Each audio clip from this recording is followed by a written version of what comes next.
Cassie Reed was pouring coffee when she heard the engine. You don't touch 6:45 a.m. Main Street empty, except for fog and the smell of salt water.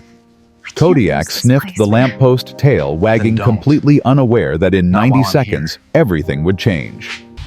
The black Range Rover came too fast. Cassie's hand tightened on the leash. She knew that vehicle. Everyone in Port Blossom knew it. It's Nelson. The door opened. Calling it in. Trent Finch stepped out. 23 years old, designer jacket, This is where they hide face the that had shipments. never heard the word no and believed it never would. Dr. Reed. Not a greeting, a statement of ownership.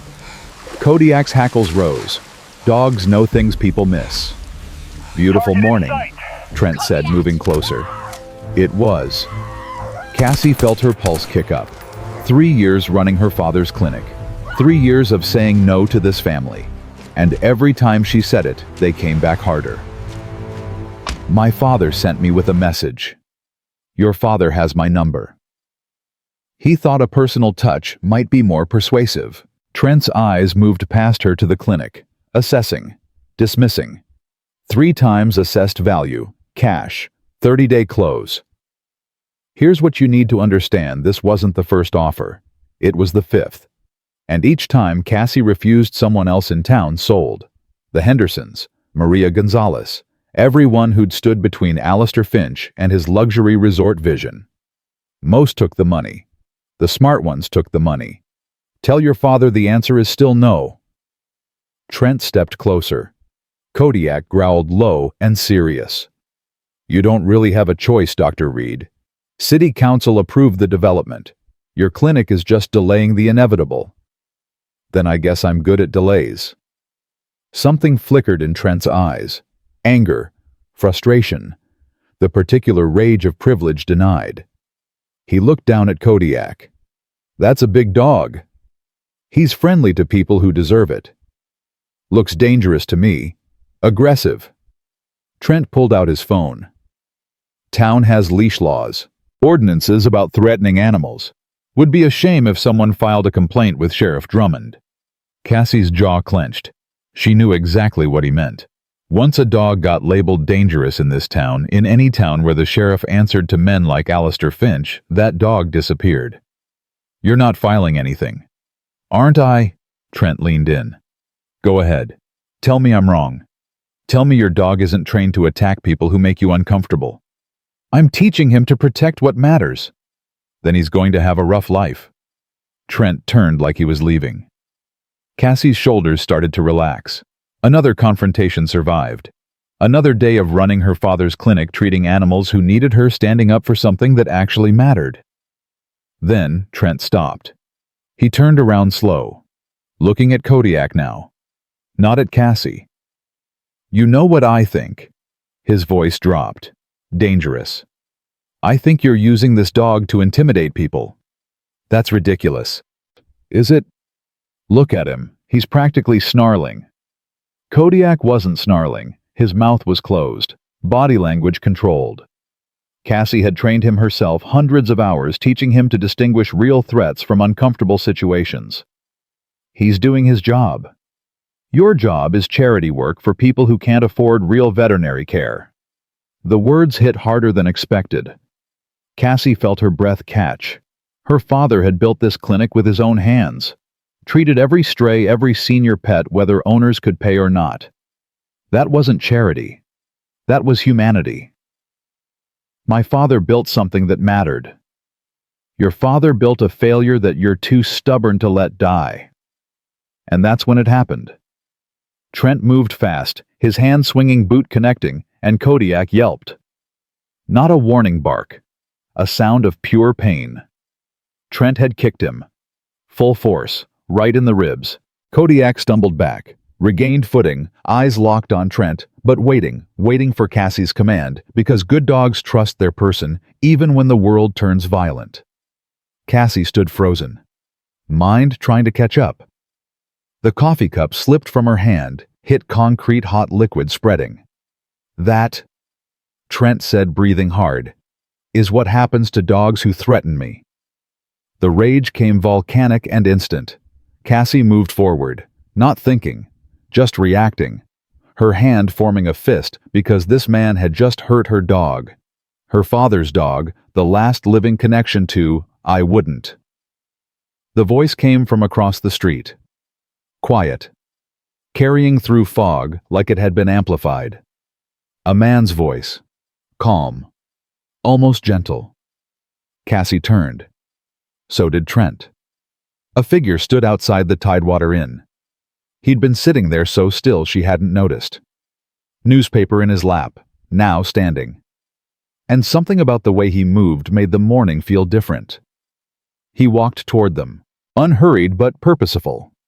As he got closer, Cassie could see him better. Early 30s, medium height, lean build, jeans and a dark jacket that had seen better days. Short hair, face that gave nothing away, and eyes, gray-blue eyes, that looked right through you and saw exactly what you were hiding. "This isn't your business," Trent said, uncertainty creeping into his voice now. The man didn't respond, just kept walking until he stood between Trent and Cassie, body angled casual, but positioned directly in line with any threat. He looked down at Kodiak. "You kick him. I don't have to explain. I asked you a question." The man's tone hadn't changed, but something in it made Trent take half a step back. "Did you kick this dog?" It was aggressive. "No." The man knelt down slowly, offered his hand to Kodiak. Let the dog sniff, assess, decide. Kodiak's tail wagged once. "He's protective," the man said, straightening. "There's a difference. You understand the difference?" "Who the hell are you?" The man looked at Trent directly, and Cassie saw something in his eyes that made her breath catch.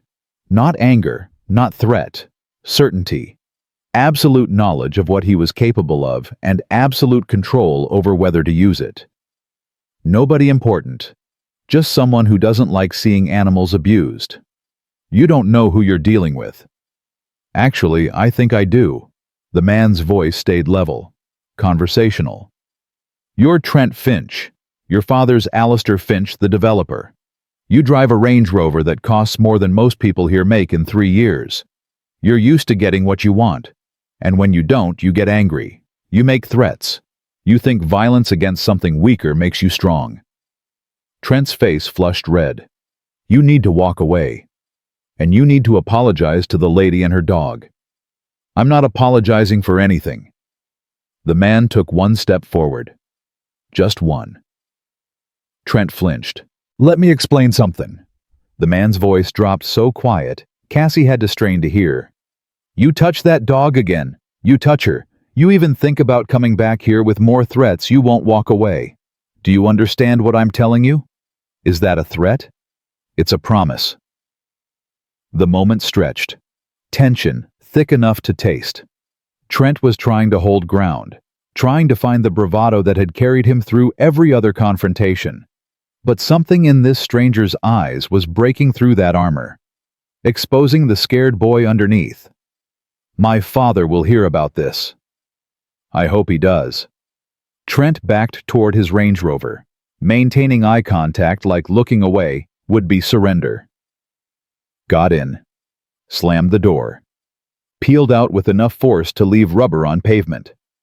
The fog absorbed the sound. The stranger turned back to Kodiak. Knelt again, hands moving gently over the dog's ribs, feeling for damage with practiced precision. "May I?" he asked, glancing at Cassie. She nodded.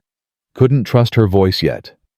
His hands moved with the kind of care that comes from experience, pressing gently along Kodiak's right side, watching the dog's reaction, checking for breaks. Kodiak stood still, trusting. "Nothing broken," the man said finally. "Bruised pretty good. Ice it when you can. Watch for limping. If he's still favoring it tomorrow, get an X-ray. You know dogs. I know injuries." He stood brushing off his jeans. "You're the vet. Dr. Cassie Reed." He offered his hand. "Wyatt Nelson." His handshake was firm but brief. Someone who'd learned to make human connection, but still found it vaguely uncomfortable. Cassie studied his face, Scars, small ones barely visible unless you knew to look. And his eyes had that particular quality she'd seen in her father's military friends, the ones who'd been somewhere they couldn't talk about. "Thank you," she said, "for stepping in." "Yes, I did." The simplicity caught her off guard. Not, "You're welcome," just straightforward acknowledgement that intervention wasn't optional. "You're staying at the Tidewater." "Just passing through." "Lucky timing." Something flickered in Wyatt's eyes, a smile that almost happened. "Lucky," he repeated, testing the word. Cassie looked down at Kodiak, who had moved closer to Wyatt, tail wagging slowly. Her dog, who took weeks to warm up to strangers, had decided in 5 minutes this man was trustworthy. Dogs know. "I should get him inside," Cassie said. "Make sure he's okay." "Mind if I come with you, just to be sure?" She should have said no. Didn't know this man. He'd appeared out of nowhere, intervened in a confrontation that could have turned violent, now wanted to follow her into her clinic. Every logical part of her brain screamed caution. But she looked at Kodiak, who was looking at Wyatt with complete trust.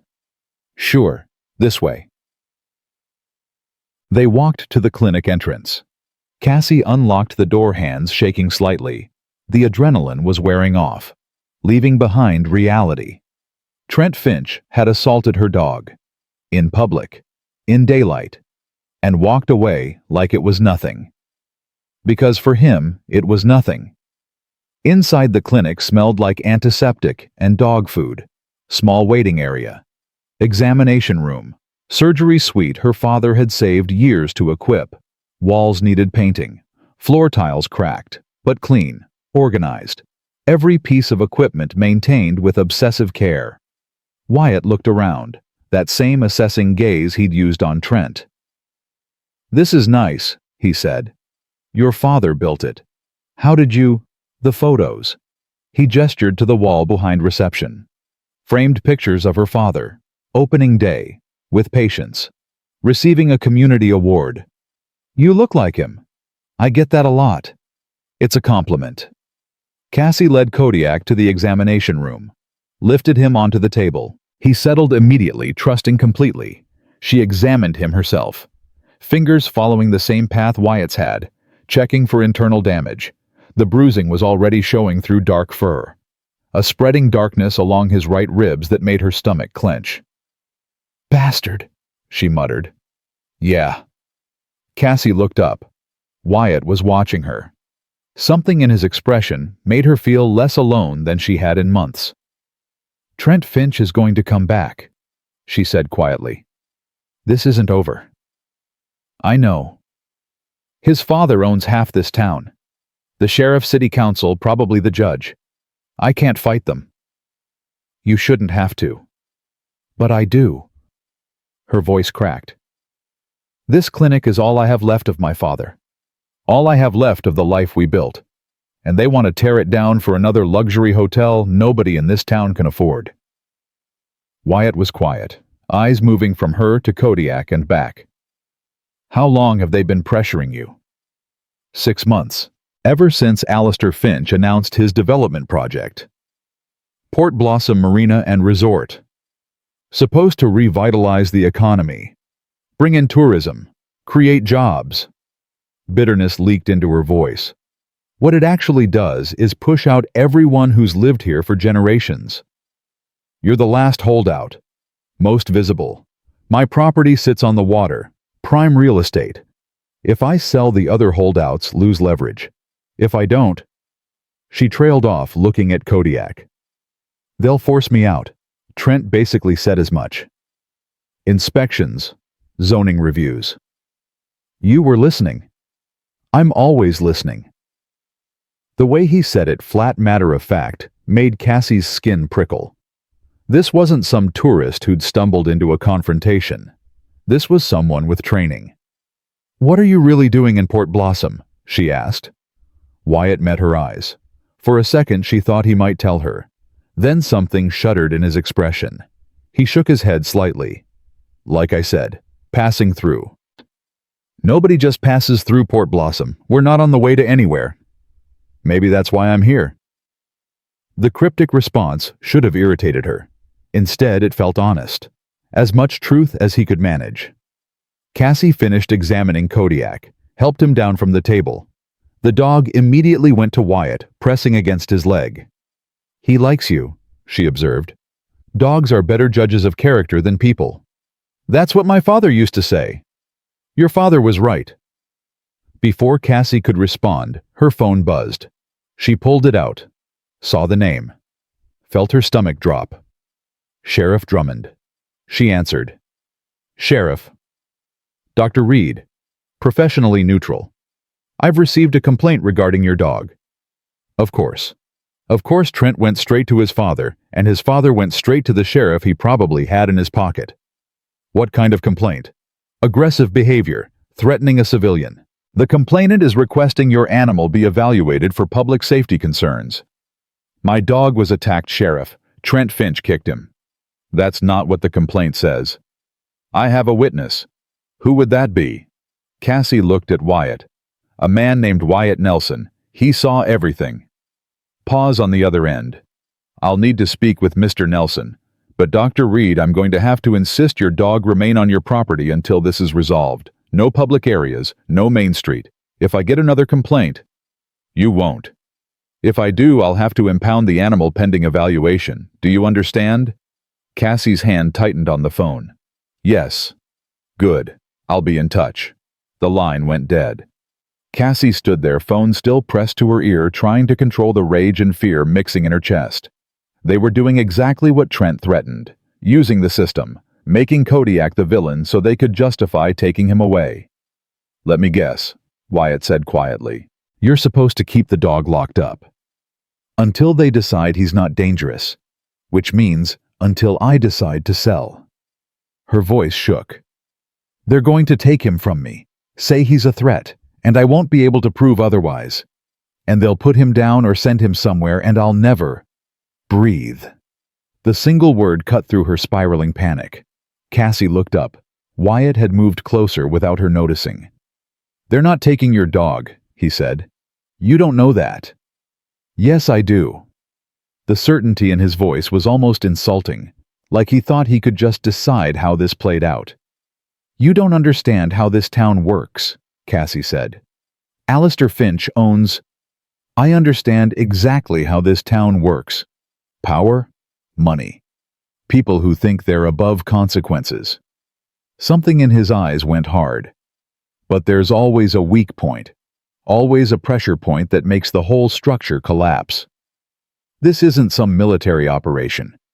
Isn't it?" He gestured toward the door. "You've got to target the clinic, an opposing force, Finch and his organization. Limited resources and time. The enemy controls local authorities. You need to defend your position while finding a way to neutralize the threat." He paused. "Sounds like an operation to me."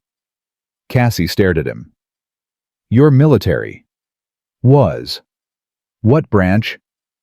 "The kind that doesn't exist on paper." The answer should have sounded melodramatic. From him, it just sounded true. "Navy?" she guessed. Something flickered in Wyatt's eyes. Surprise, maybe, or respect that she'd figured it out. "Something like that." "And you just happened to be here when Trent decided to go after my dog." "I told you, I'm always listening." "That's not an answer." "It's the one you're getting." He turned toward the door. "I should go." "Wait." Cassie moved to block his path. Not sure why she was stopping him, but knowing she couldn't let him disappear. "You said you'd speak to the sheriff, that you were a witness." "I will." "And then what?" "You leave town, and I'm back where I started." Wyatt looked at her for a long moment. "What do you want me to say?" "I want you to tell me this isn't hopeless. That standing up to bullies actually matters. That my father didn't waste his life building something that's just going to get bulldozed." Her voice rose. "I want you to tell me that what you did this morning, stepping in, protecting us, that it actually changes anything." "It does." "How?" "Because now they know you're not alone." The words settled between them. Simple, but powerful. Cassie felt something shift in her chest. Not hope exactly, but possibility. The first crack in the wall of inevitability she'd been living behind. "I can't ask you to get involved," she said quietly. "This isn't your fight." "You didn't ask. I'm volunteering." "Why?" Wyatt was quiet, eyes moving to Kodiak. When he spoke, his voice carried something she hadn't heard before. Not just certainty, pain. "Because I've seen what happens when good people give up. When they let the bullies win because fighting seems impossible. I've seen towns destroyed, families torn apart, lives ruined, all because someone with power decided they had the right to take what didn't belong to them." He looked back at her. "I didn't step in then.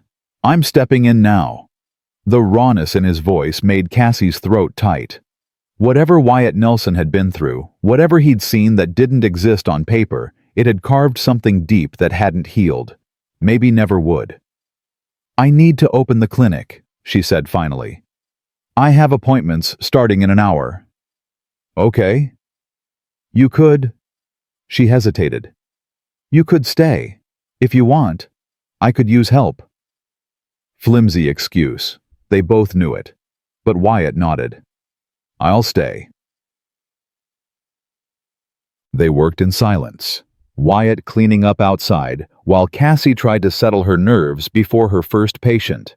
At 8:30, Mrs. Patterson arrived with her ancient tabby, Mr. Whiskers. Insulin check. Then the Donovan twins brought in their rabbit Cotton, developed a limp. Then old Silas wheeled in with Barnacle, his one-eyed terrier. Just for a checkup and conversation, because Silas's wife had died last year, and the dog was all he had left. Normal. Routine.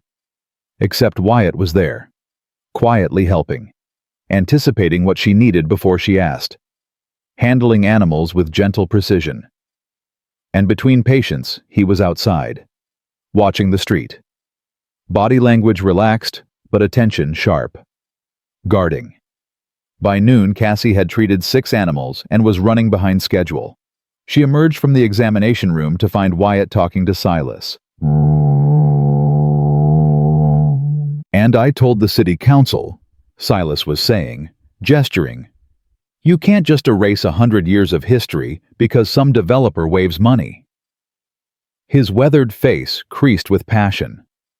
But they didn't listen. None of them listened. Except Dr. Reed. She's the only one with enough spine to say no. "Takes courage," Wyatt said. "Takes stubbornness." Silas laughed, the sound like old wood creaking. "Same thing her father had. Good man Tom Reed. Best vet this town ever had. Treated Barnacle for free when I couldn't afford bills. Saved his life." He scratched behind the terrier's ears. People remember that kind of kindness. Do they? Some do. The ones who matter. Silas squinted at Wyatt.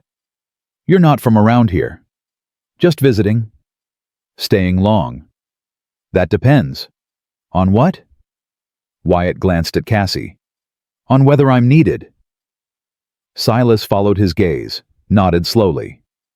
Understanding passing between the two men, unspoken acknowledgement of protection and purpose. "Well," Silas said, standing with effort, Barnacle tucked under one arm. "I hope you stick around. Dr. Reed could use a friend, especially with the Finch situation getting worse." "How much worse?" Wyatt asked. Silas's expression darkened. "You hear about the Henderson place? The bait shop. Was a bait shop. Now it's rubble. Demo crew came through last week, tore it down before the Hendersons even finished moving out. Said there was a paperwork error, that they'd gotten approval weeks ago, but everyone knows Alistair Finch just wanted it gone." He shook his head. "Used to be a time when people stood up to that kind of thing, when community mattered more than money, but I guess those days are gone." "Maybe not," Wyatt said quietly. Silas studied him, then smiled a real smile that reached his eyes. "Yeah, maybe not." He tipped his cap at Cassie. "Thanks for seeing Barnacle, Doc." "Don't worry about it, Silas." "I always worry about it. Your father taught you to run a charity. I taught myself to pay my debts." He headed for the door, paused. "Watch yourself, Dr. Reed. Men like Alistair Finch don't take no for an answer. They just find different ways to ask the question. After he left, Cassie stood in the middle of her clinic trying to process everything. The morning had started with routine and ended with revolution. "You hungry?" Wyatt asked. The question was so normal it caught her off guard. "What? It's past noon. You've been working all morning. I'm guessing you didn't eat breakfast." He gestured toward the back. "I could grab something from the diner." "You don't have to." "I know. Do you want lunch or not?" Cassie looked at him. This stranger who'd become something else in a few hours felt a smile tug at her lips despite everything.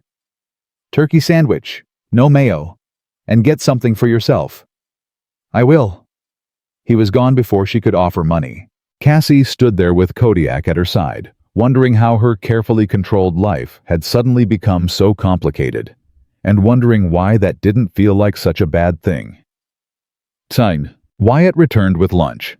They ate in her office while Kodiak dozed at their feet.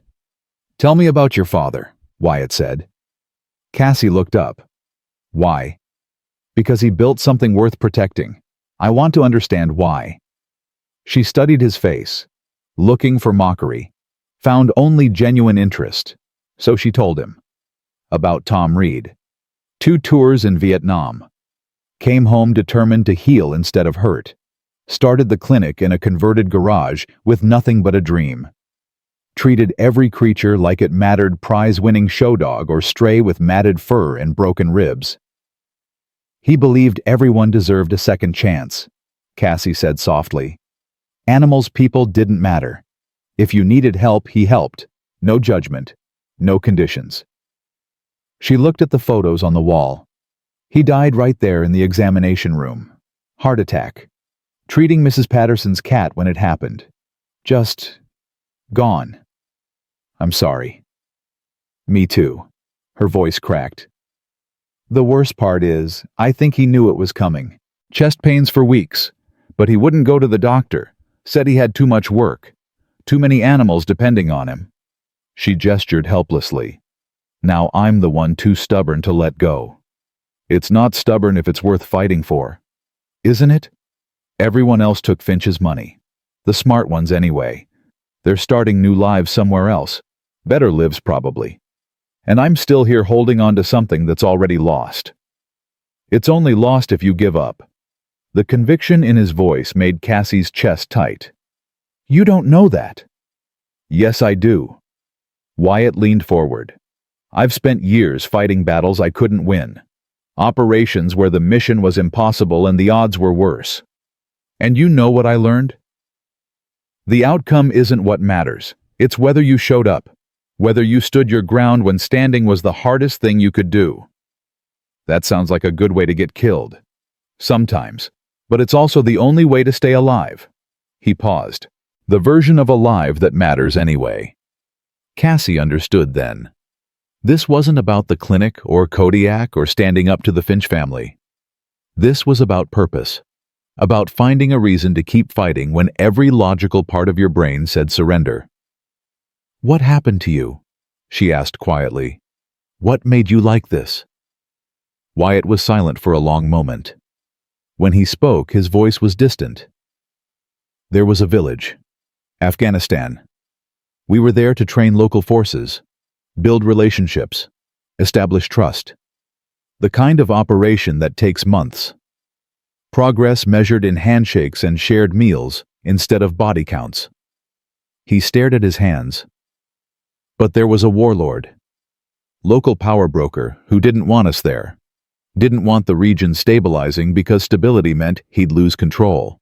So he started pressuring people, threatening families, burning crops. Small things at first, then bigger. Cassie waited, knowing she couldn't push. Our commander said we couldn't intervene. Politics, he said. Chain of command. We were there to train, not to fight other people's battles. So we watched. We watched while good people got pushed out, while businesses got burned, while a community that had survived for generations got slowly strangled. What happened? The warlord won. The village emptied out. Our mission ended. We left. Wyatt's voice was flat now. 6 months later, I heard the warlord had been killed. IED on a road he'd used for years. Probably his own people finally fought back. But by then the village was gone. Everyone scattered. The community we'd been trying to protect just erased. That wasn't your fault. Wasn't it I had the training, the resources, the ability to stop it, and I did nothing because someone told me it wasn't my fight? He looked up, eyes haunted. I won't make that mistake again. The confession hung between them, raw and honest. Cassie felt something in her chest crack open. This man understood something fundamental that most people never learned, that sometimes the only way to heal your own wounds was to prevent someone else's. Thank you, she said quietly, for telling me, and for staying. I'm not leaving. You might have to, if this gets ugly. When this gets ugly, Wyatt corrected, and I'll still be here. Before Cassie could respond, her phone buzzed. She looked at the screen, felt her blood go cold. Unknown number. She answered. Hello? Dr. Reed? The voice was smooth, cultured, hint of an accent she couldn't place. My name is Alistair Finch. I believe we need to talk. The call was short. Every word carried weight. Alistair Finch wanted to meet, tonight. His office overlooking the harbor. Wanted to clear up the misunderstanding with his son and discuss the future of her property. Very polite, very reasonable, very much not making a request. Cassie agreed to 7 o'clock. Hung up. Immediately wished she hadn't. Finch, Wyatt asked. He wants to meet. Alone. He didn't specify. Then you're not going alone. Cassie started to argue, stopped. Because the truth was, she didn't want to face Alistair Finch by herself. The man had acquired a reputation charming in public, ruthless in private. People who crossed him lost things, jobs, properties, sometimes more. Okay, she said, but if we're doing this, you need to understand something. Alistair Finch isn't like his son. He doesn't lose his temper. He doesn't make threats.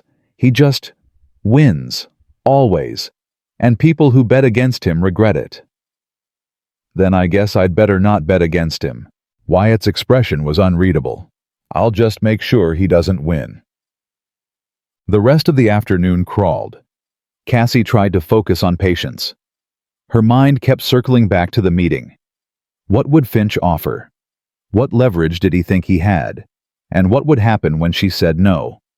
Again said it to his face instead of through his arrogant son. At 6:30, she closed the clinic. Changed into dark slacks, white blouse blazer her father had bought her for graduation. Armor for a different kind of battle. Wyatt drove them in his old Ford.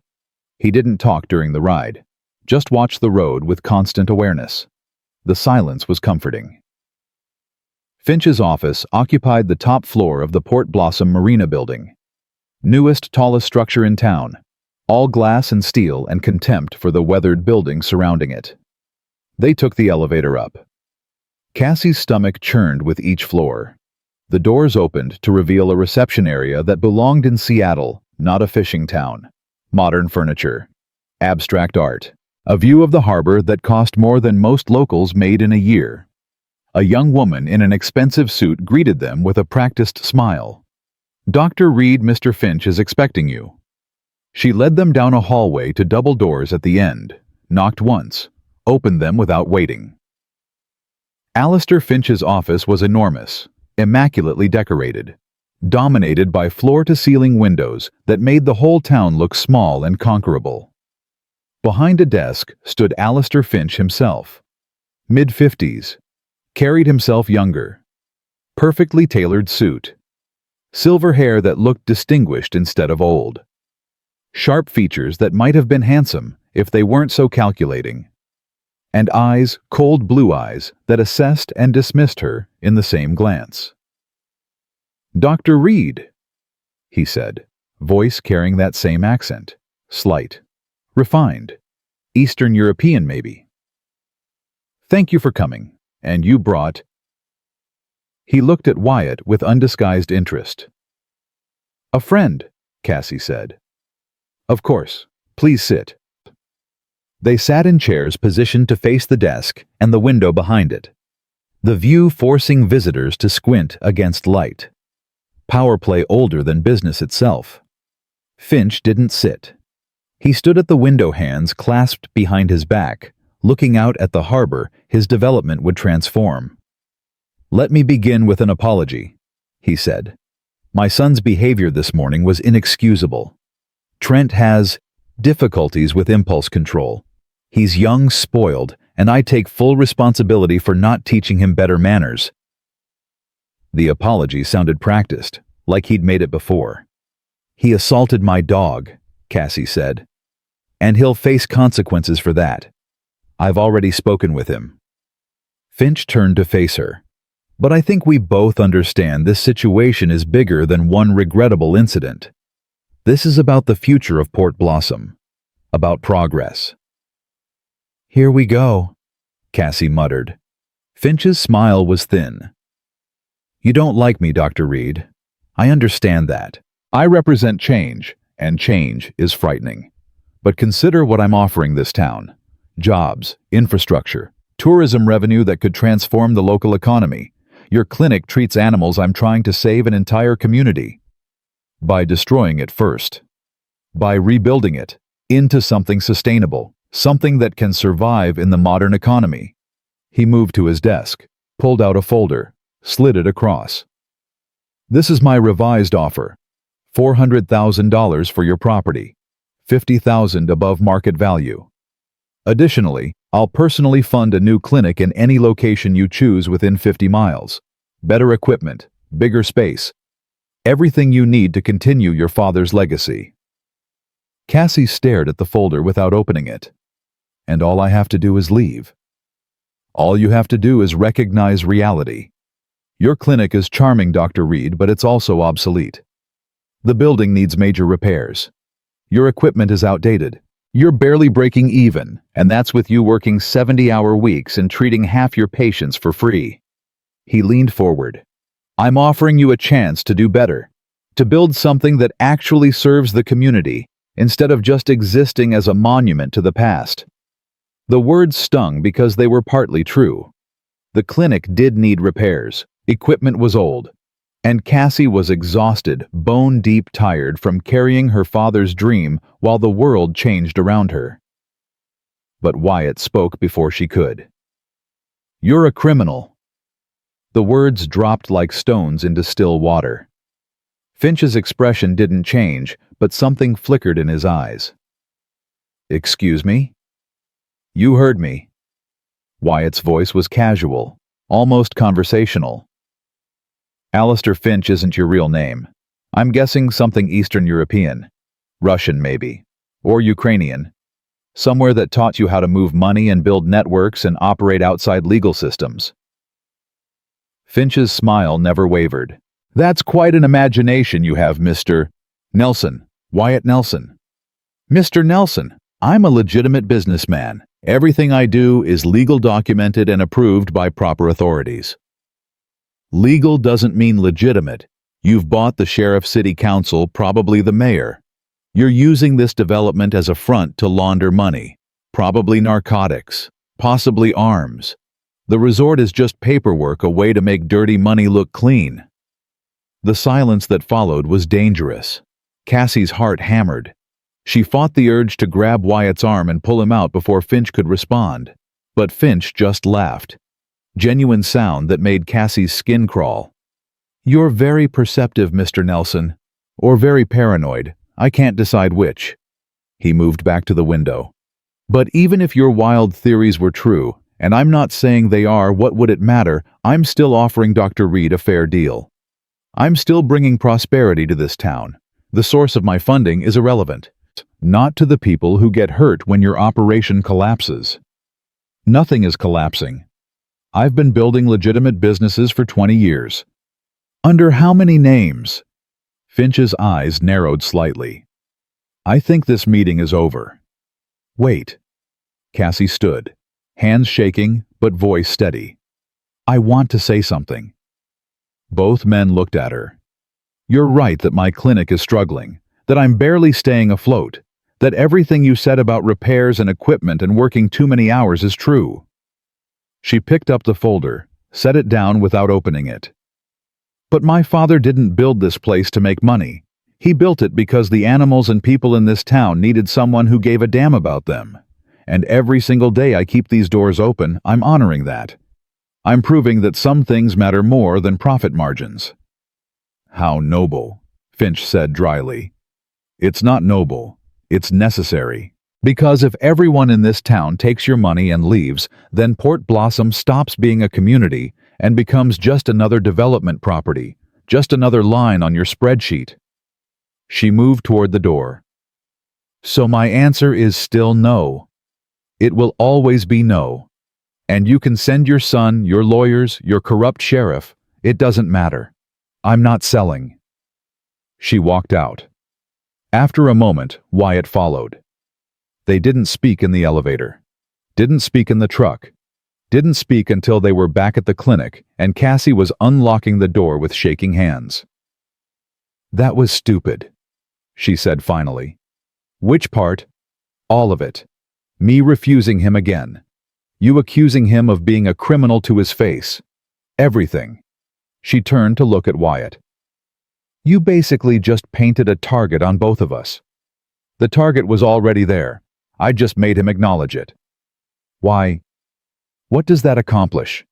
It forces his hand, makes him move faster, maybe make mistakes, and it tells him we're not afraid. I am afraid, Cassie admitted. I'm terrified. Alistair Finch is exactly what you said, a criminal with power and resources and no conscience. And now he knows we're on to him. Good. How is that good? Wyatt's expression was grim. Because now he'll come at us directly instead of hiding behind proxies. And when he does, we'll be ready. Cassie wanted to argue, wanted to tell him this wasn't a military operation and they couldn't just fight their way out of economic and political pressure. But the determination in his eyes stopped her. He believed they could win. More than that, he believed they had to win. I need to feed Kodiak, she said instead, too tired to keep arguing. And figure out what happens next. What happens next is you rest. Tomorrow we start building a defense. A defense against what? Against whatever Finch sends our way. Wyatt headed for the door. Paused. Lock up behind me. Keep your phone close. And Dr. Reed. Yeah. You did good today. Standing up to him, not backing down. Your father would be proud. He left before she could respond. Cassie stood alone in her clinic with Kodiak at her side, wondering how one morning had changed everything. And wondering if maybe, just maybe, Wyatt Nelson was right. Maybe this fight wasn't over yet. The vandalism started 3 days later. Cassie arrived at the clinic Tuesday morning to find red spray paint across the front door. 2 words, big enough to read from across the street. Sell out. Her hands shook as she unlocked the door. Kodiak growled low, sensing her fear, and she knelt down to calm him, even though she was the one who needed calming. Inside, everything looked normal. No broken windows, no overturned furniture. Just the message on the door, a warning that felt more like a promise. She was pulling out cleaning supplies when her phone rang. Wyatt. You okay? He asked immediately. How did you... I've been watching your clinic since dawn. Saw you arrive. Saw your reaction. A pause. What happened? Cassie told him about the spray paint. I'm coming over. You don't have to. The line was already dead. He arrived 10 minutes later with paint remover and determination. Worked in silence while Cassie tried to focus on her first appointment, a golden retriever named Bailey who'd swallowed something she shouldn't have. Mrs. Chen watched Wyatt through the window, scrubbing away the graffiti with methodical precision. Is that your boyfriend? She asked. No, just a friend. Friends don't show up at 7 a.m. with paint remover. Mrs. Chen smiled. Your father would like him. Would he? Cassie wasn't sure. Her father had been a man of peace, a healer who believed in second chances and redemption. Wyatt was something else. Someone who'd seen too much darkness and decided to fight it instead of hide from it. But maybe that's exactly what her father would have liked. By the time Cassie finished with Bailey, Wyatt had cleaned the door and was standing guard outside like he'd appointed himself her personal security detail. "You can't do this every day," she said, bringing him coffee. "Watch me." "Wyatt." "They're escalating. The graffiti is just the beginning. Next it'll be broken windows. Then worse." He looked at her directly.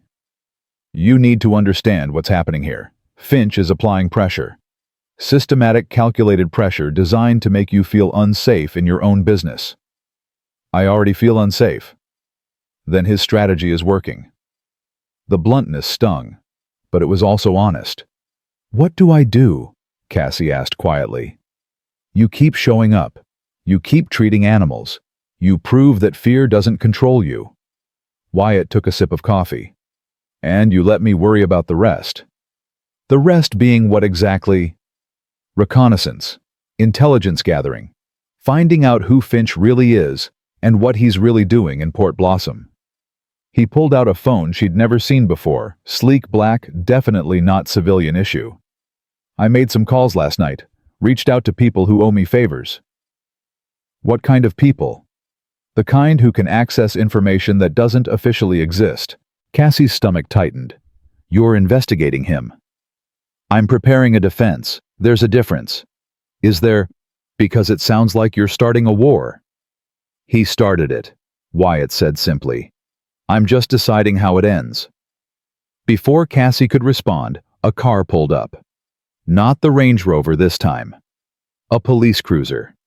Sheriff Drummond stepped out. He was a big man, 6'3", maybe 240, with the kind of presence that came from years of enforcing authority, whether it was earned or not. Gray hair, hard eyes, a badge that should have meant something, but probably didn't anymore. "Dr. Reed," he said, approaching slowly. "Got a call about vandalism." "I'm handling it." "Still need to file a report. Make it official." His eyes moved to Wyatt. "You must be Mr. Nelson." "Sheriff?" "You're the witness from the incident with Dr. Reed's dog." "That's right." Drummond pulled out a notepad. "Walk me through what you saw." Wyatt did, calmly, factually. No emotion. Just details: the time, the location. Trent's actions, Kodiak's reaction, the kick itself. Drummond wrote it all down, never once looking up. "And you just happened to be there?" he asked when Wyatt finished. "I was having coffee across the street." "At 6:45 in the morning." "I'm an early riser." "Convenient." "Not for Trent Finch." The sheriff's jaw tightened. "Mr. Nelson, are you planning to stay in Port Blossom long?" "That depends." "On what?" "On whether Dr. Reed needs me." Drummond finally looked up. His eyes moved between Wyatt and Cassie, calculating, assessing. Whatever he saw there made him close his notepad. "I'll file the report about the vandalism," he said. "But Dr. Reed, I need to be clear about something. Your dog is still under evaluation. That means no public appearances, no Main Street. If I see him outside this property, I'll have to take him into custody. Are we understood?" "You mean if Finch tells you to see him outside this property?" Cassie said. "Excuse me."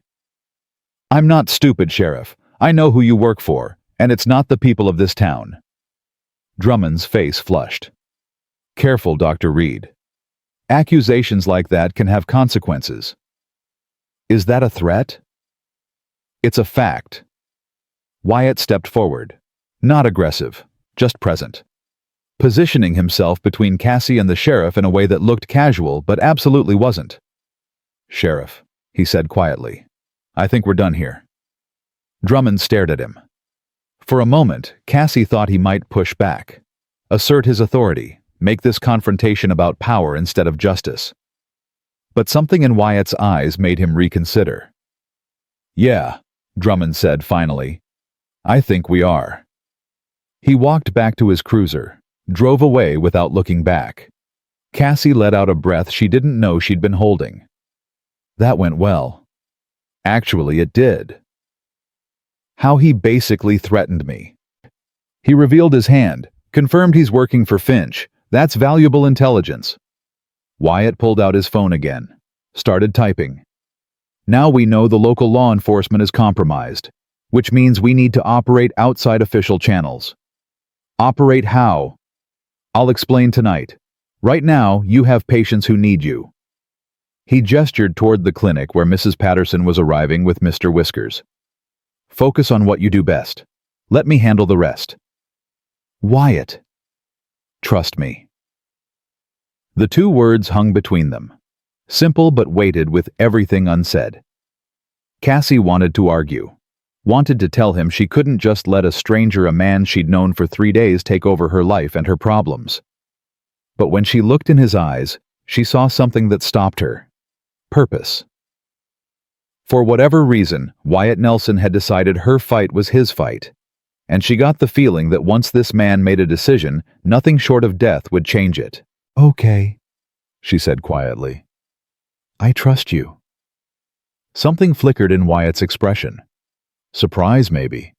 Or gratitude that someone finally believed in him the way he'd been trained to believe in his team. Tonight, he said. 7 o'clock. I'll pick you up. Where are we going? To meet someone who might be able to help.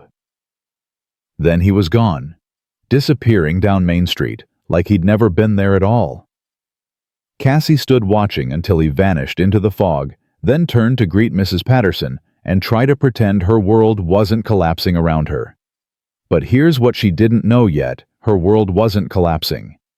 It was about to explode. The rest of the day passed in a blur of appointments and anxiety. Cassie treated a cat with an ear infection, a dog with arthritis, a parrot who'd plucked out half his feathers from stress. She understood that last one. Between patients, she kept checking her phone, waiting for the next attack, the next threat, the next move in whatever game Finch was playing. It came at 4:30. Not a phone call, not vandalism.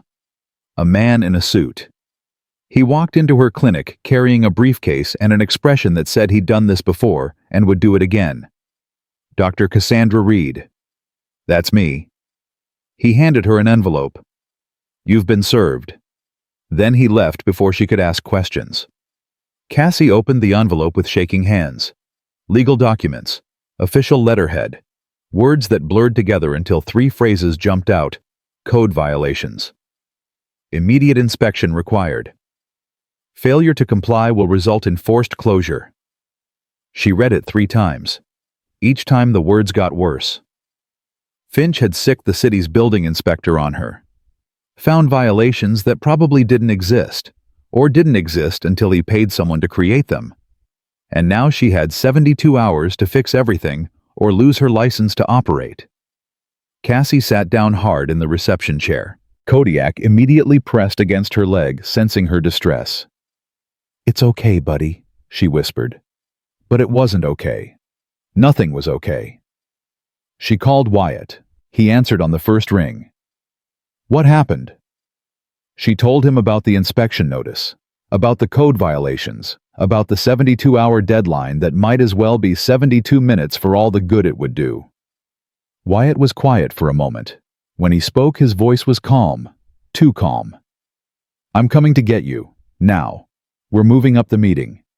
What meeting? The one that's going to change everything. He hung up before she could ask more questions. 15 minutes later, his truck pulled up. Cassie locked the clinic-loaded Kodiak into the back seat and climbed in without asking where they were going.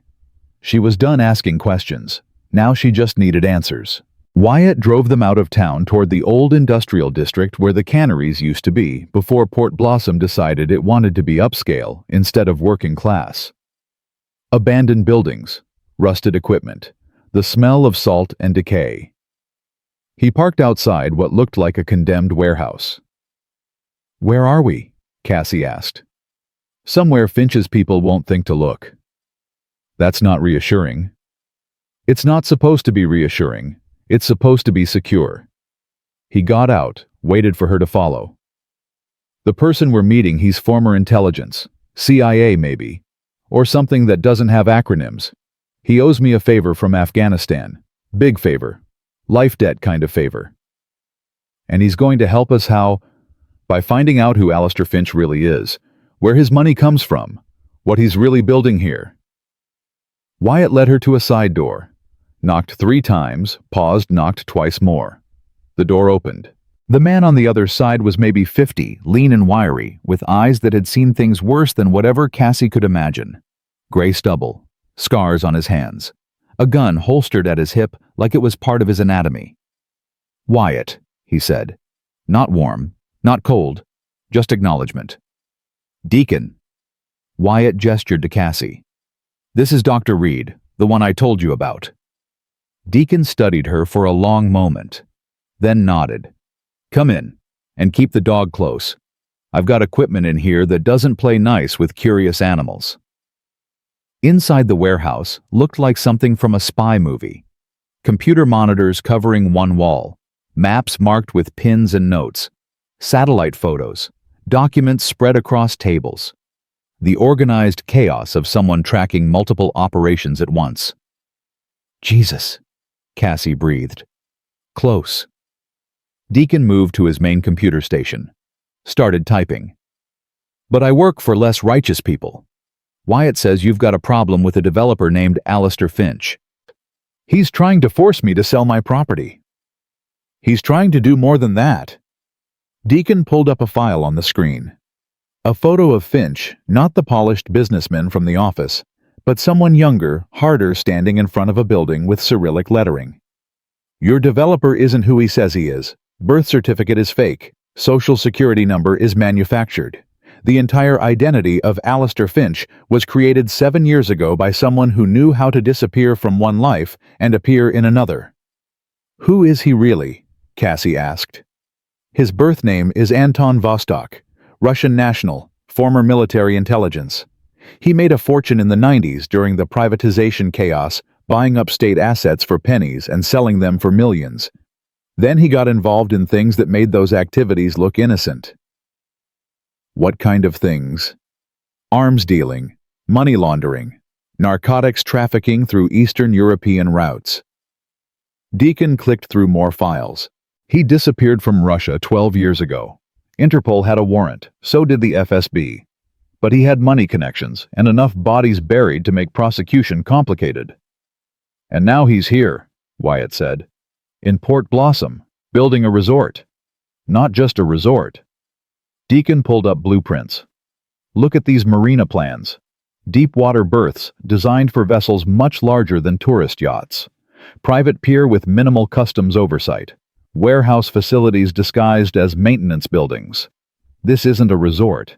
It's a smuggling operation." Cassie's legs felt weak. She sat down hard on a nearby crate. "He's using Port Blossom to move contraband. Most likely precursor chemicals for narcotics, maybe weapons, could be both." Deacon zoomed in on the blueprints. "The resort is legitimate enough to pass inspection, but the real business happens in these structures. Ships come in, cargo gets transferred, money gets cleaned through resort operations. Classic money laundering with an import-export component." "Can we prove it?" Wyatt asked. "Not yet. He's careful. Everything looks legal on paper. The only way to prove it is to catch him in the act, which means waiting for a shipment." "When's the next one?" Deacon consulted another screen. "Satellite data shows a trawler registered to a shell company Vostok controls. It left Vladivostok 3 weeks ago. If it's maintaining normal shipping speed, it'll reach Port Blossom's coordinates in approximately 5 days." "5 days," Wyatt repeated. "That's our window." "Your window for what?" Cassie asked. "We can't just raid his operation. We're not law enforcement." "No, but we can gather evidence. Document the shipment. Create a case so airtight that even Sheriff Drummond can't ignore it." Wyatt turned to Deacon. "Can you track the trawler? Get me exact arrival time?" "Already on it. But Wyatt, this isn't some warlord in Afghanistan.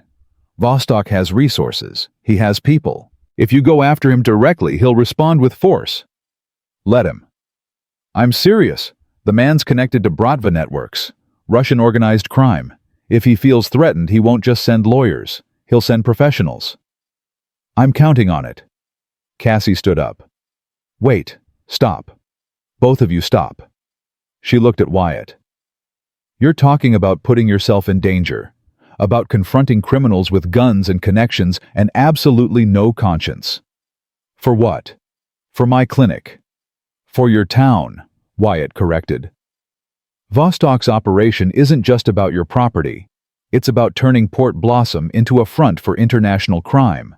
If he succeeds, this place becomes something else. Somewhere good people can't live, somewhere children aren't safe. So call the FBI, call Homeland Security. Let the actual authorities handle it. With what evidence? Blueprints that could be interpreted as legitimate. A trawler that might be carrying legal cargo. Deacon's intelligence is solid, but it's not courtroom ready. We need something undeniable. And you think you can get it? I know I can. The certainty in his voice was both reassuring and terrifying. Cassie looked at Deacon. Is he always like this? Always. Deacon almost smiled. But that's why he's still alive. Most people hesitate. Wyatt commits. It's his greatest strength and his worst flaw. Which is it this time? Depends on whether you're willing to help him. All eyes turned to Cassie. She thought about her father, about the clinic he'd built, about every animal she'd treated, and every family she'd helped when helping was the hardest thing to do. She thought about Kodiak, who trusted her completely, even when the world turned violent. And she thought about what kind of person she wanted to be when this was over, someone who ran or someone who fought. What do you need from me? She asked. Wyatt's expression softened. Information about the old cannery buildings, the drainage systems, anything that could give us access to Vostok's pier without being seen. Why would I know about that? Because your father was on the town planning commission 15 years ago, and because you grew up exploring places you weren't supposed to. He gestured to a scar on her left hand. That's from barbed wire. I'm guessing you got it somewhere you shouldn't have been. Cassie looked down at the scar she'd had since she was 12. How did you... I notice things. It's what I do. Wyatt pulled out a map. So, the old drainage culvert that runs under the industrial district, does it connect to the new marina development? She stared at the map, at the lines representing tunnels and pipes and forgotten infrastructure from when Port Blossom was a different town. And she remembered. Yes, she said slowly. There's an access point near the old Henderson property. It runs under the road and comes up near the waterfront. My father took me down there once when they were discussing flood prevention. Said it was built in the 40s, forgotten in the 80s. Most people don't even know it exists. But you do. I do. Wyatt smiled. Actually smiled. Then we have our way in.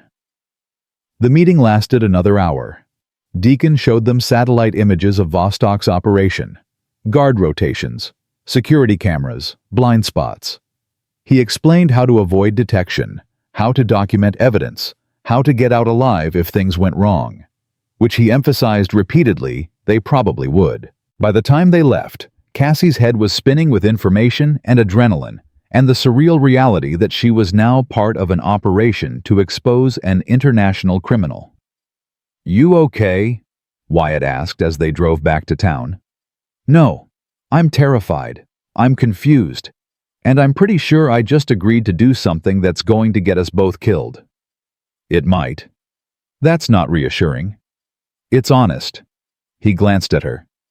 If you want out, say so now. I won't judge you. I won't think less of you.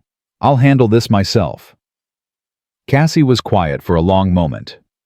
Why are you doing this? Really, it's not just about standing up to bullies. It's not just about the village you couldn't save. There's something else. Something you're not telling me. Wyatt's hands tightened on the steering wheel.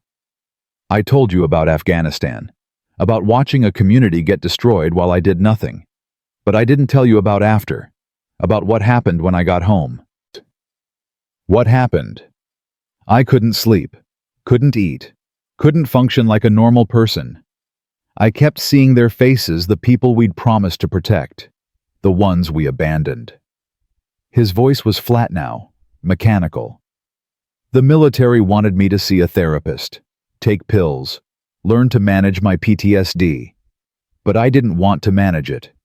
I wanted to fix it, to prove that the person I'd become over there, the one who stood by while good people suffered, that wasn't who I really was. Wyatt. So I came here, to Port Blossom, just passing through on my way to nowhere. And I was sitting in that inn drinking coffee, trying to figure out if there was any point to anything anymore. He paused.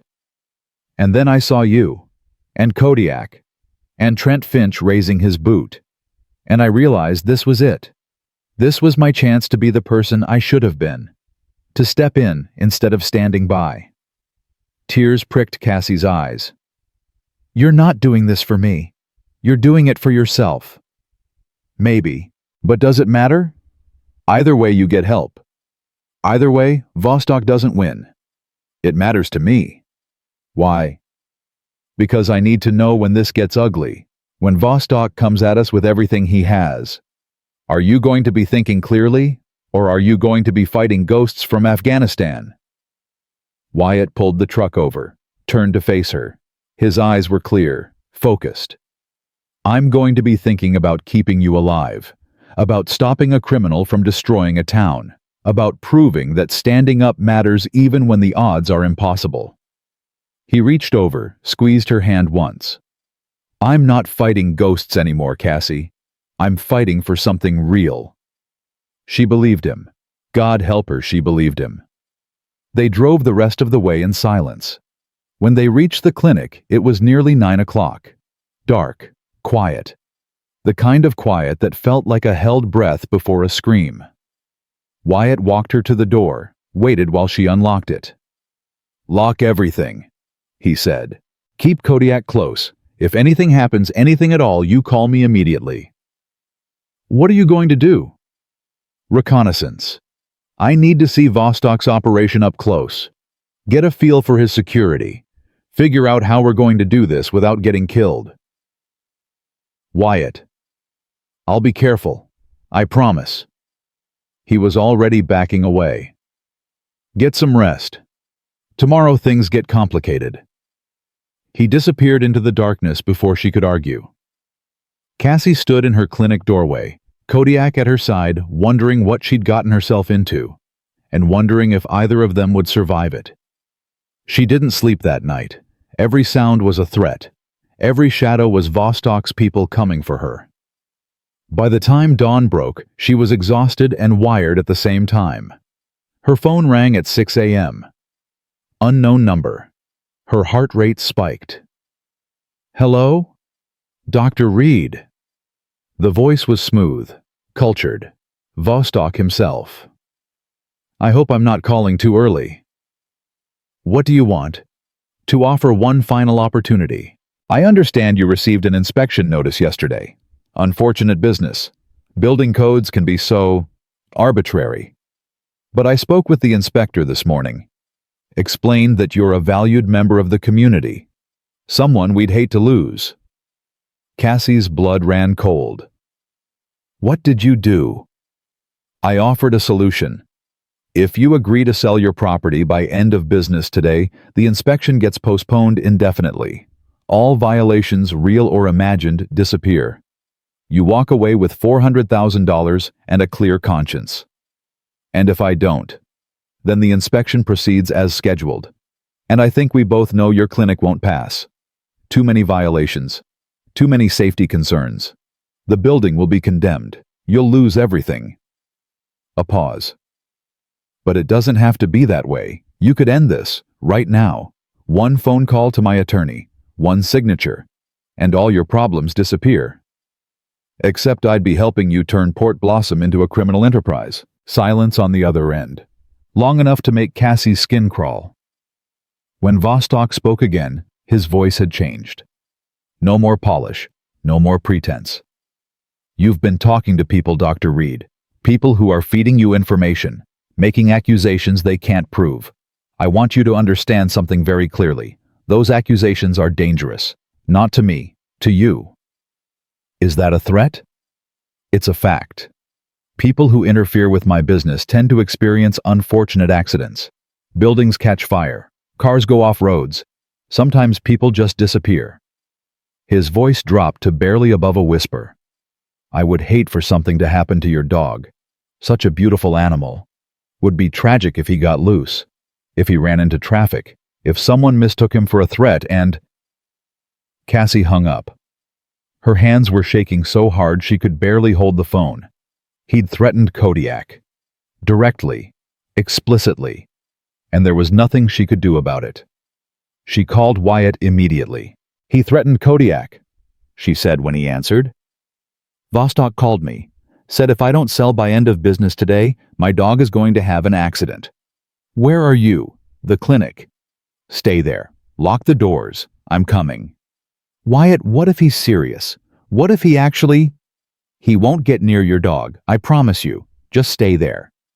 20 minutes later, Wyatt arrived. But he wasn't alone. 3 men came with him. All of them had that same lean, dangerous look. Former military, special operations, the kind of people who could disappear into a crowd or eliminate a threat with equal ease. Cassie, this is Jester Spector, and you already met Deacon.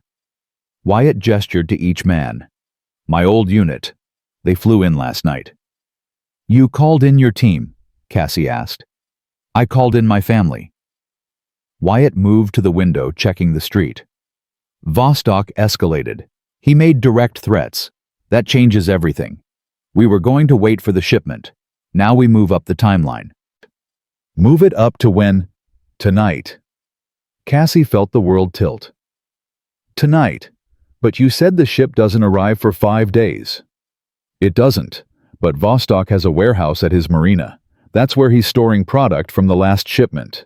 If we can get in there, document what he's holding, we have evidence. Real prosecutable evidence. You're talking about breaking into a facility owned by Russian organized crime. Yeah. You're insane. Probably. Wyatt smiled without humor. But we're good at insane. And right now, insane is the only option that keeps you and Kodiak safe. The man called Spector spoke up. Quiet voice, southern accent. Ma'am, I know this sounds crazy, but we've done worse with less planning. We get in, we document, we get out. Nobody gets hurt if we do it right. And if you do it wrong? Then we improvise, Jester said. He was younger than the others, with a reckless grin that suggested he enjoyed the chaos. But honestly, wrong is sometimes more fun. That's not reassuring. Isn't supposed to be Doc, supposed to be honest. Cassie looked at Wyatt. You're really doing this. We're really doing this. Even though it could get you killed. We don't plan on dying. He moved closer to her. But we do plan on stopping Vostok.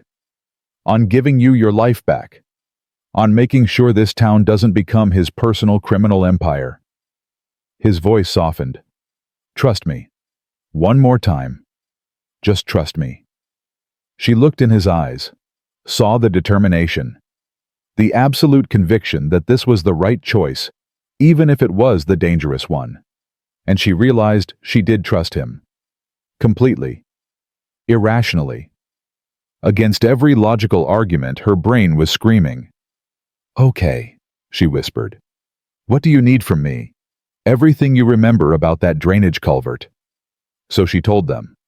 Drew maps from memory, explained access points and exit routes, and every detail her 12-year-old self had logged when her father took her exploring beneath Port Blossom. By noon they had a plan. By sunset they'd either have evidence to bring down Anton Vostok, or they'd be dead. The rain started at 7:30, not a drizzle, a downpour that turned Main Street into a river and made visibility almost zero. Perfect conditions for an operation that required invisibility. Cassie stood in her clinic watching Wyatt and his team gear up. Black tactical clothing, no insignias, no identification. If something went wrong, there'd be no way to trace them back to any official military unit, because officially, they didn't exist. "You should stay here," Wyatt said, checking his equipment one last time. "Lock the doors. Keep Kodiak close. We'll be back in 3 hours." "No." He looked up. "Cassie." "I'm coming with you." "Absolutely not. This is a military operation. You're a civilian. It's my town, my fight, and you need me." She pulled out the hand-drawn map she'd been working on all afternoon. "These drainage tunnels are a maze. One wrong turn and you'll be lost for hours. I know them. You don't." "She's got a point," Deacon said. He was monitoring 3 laptops, simultaneously tracking security feeds Vostok didn't know had been compromised. "The tunnel system is more complex than we thought. Having a guide cuts our infiltration time in half." "It also doubles our liability," Wyatt countered. "If something goes wrong, then you'll protect me, like you've been doing since the moment we met." Cassie moved closer to him. "I'm not asking permission, Wyatt. I'm telling you. I'm coming." For a long moment, he just stared at her. Then something in his expression shifted. Not acceptance. Respect. "You stay behind me at all times. You do exactly what I say when I say it. And if I tell you to run, you run. No arguments. No hesitation. Understood?" "Understood." "And the dog stays here." Cassie's chest tightened. "Kodiak can help. He's trained for... He's a liability in a combat situation. And if something happens to you, he needs to be safe. Needs to be here." Wyatt's voice softened. "Please. Let me keep one of you out of danger." She wanted to argue, but he was right. If things went wrong when things went wrong, Kodiak would be a target. A weakness Vostok could exploit. "Okay," she whispered. "He stays." She knelt down, wrapped her arms around Kodiak's neck, breathed in his familiar scent. "I'll be back, buddy. I promise." Kodiak whined softly, sensing her fear, but stayed when she stood. Good dog. Always such a good dog. "Jester stays with him," Wyatt said. "Security detail. Anyone tries to get in here, they're going to have a very bad night." Jester nodded. He'd been the most talkative of the team earlier, but now his expression was serious, professional. "Nobody gets through that door, Doc. You have my word." "Thank you." Wyatt handed her a tactical vest, lightweight but armored. "Put this on, and this. A radio earpiece. Keep the channel open. Don't talk unless you have to. Sound carries in those tunnels." Cassie put on the vest, fitted the earpiece. Her hands were shaking, but she forced them steady. This was happening. She was really doing this. They left through the back entrance at 8 o'clock. The rain had intensified, turning the world into a wall of water and darkness. Perfect cover. Perfect chaos. Wyatt led them through back streets, avoiding cameras, avoiding witnesses. Spectre took point, moving like a ghost through the storm. Deacon stayed in the middle laptop under his jacket, monitoring security feeds in real time, and Cassie followed, trying not to think about what would happen if they got caught. The entrance to the drainage system was exactly where she remembered, a rusted grate behind what used to be the Henderson bait shop. Now, just an empty lot waiting for Vostok's development. Wyatt and Spectre removed the grate in under 30 seconds. Silent. Efficient. Below, the tunnel waited. Dark. Wet. Smelling of decades of forgotten infrastructure. "Ladies first," Spectre said, his southern accent somehow reassuring even in this moment. Cassie dropped through the opening. Her boots hit standing water, maybe 6 inches deep. The tunnel stretched in both directions, concrete walls, slick with moisture and time. The team followed. Wyatt came last, pulling the grate back into place behind them. For a moment, they stood in complete darkness. Then Spectre activated a small flashlight, the beam cutting through the black. "Which way?" Wyatt asked quietly. Cassie oriented herself. Left led toward the old town. Right led toward the waterfront, toward Vostok's marina. Right. Stay close to the left wall. There's a branch tunnel about 200 yards ahead. We take that. They moved in silence. Single file. Weapons ready. Every sound amplified in the enclosed space. The splash of boots in water, the drip of rain through aging concrete, the distant rumble of storm drains doing their job. Cassie's heart hammered against her ribs. This was insane. She was a veterinarian, not a soldier. What was she doing infiltrating a criminal operation? But then she thought about her clinic, her father, Kodiak, the town that had raised her, and she kept walking. The branch tunnel was exactly where she remembered. Narrower, lower ceiling. They had to duck to avoid hitting their heads. "How much farther?" Wyatt whispered. "Another 100 yards. Then we'll be directly under the marina property. There's an access ladder that comes up inside what used to be a maintenance building." Used to be. According to Vostok's blueprints, it's now a storage facility. Deacon was checking his laptop, the screen glow eerie in the tunnel darkness. Security camera coverage is minimal on the north side. Looks like they're relying on perimeter guards. "How many guards?" Wyatt asked. "I'm counting 4 on the exterior. Can't tell how many inside." "We go in quiet. Document what we find. Get out before they know we were here." It sounded so simple when he said it like that. They reached the access ladder 3 minutes later. Metal rungs embedded in concrete leading up to a hatch. Wyatt went first, tested the hatch. It moved unlocked, unguarded. Small miracle in a night that would need several. He pushed it open slowly. Rainwater poured through the gap. Then he pulled himself up and out. Silence. Then his voice in Cassie's earpiece. "Clear. Come up." Spectre went next. Then Deacon. Finally Cassie, her muscles screaming as she climbed. She emerged into what had once been a maintenance room. Now it was empty except for old equipment and the smell of salt water and rust. A door led to the main warehouse. Wyatt moved to the door, pressed his ear against it, listening. 2 voices, maybe 20 feet away, speaking Russian. "Can you understand them?" Cassie whispered. "Enough. They're talking about a shipment, something arriving tomorrow night instead of 5 days from now." The information hit like a punch. The trawler moved up its schedule. Probably because Vostok knows someone's investigating him. He's accelerating his timeline. Wyatt looked at Deacon. "Can you get video?"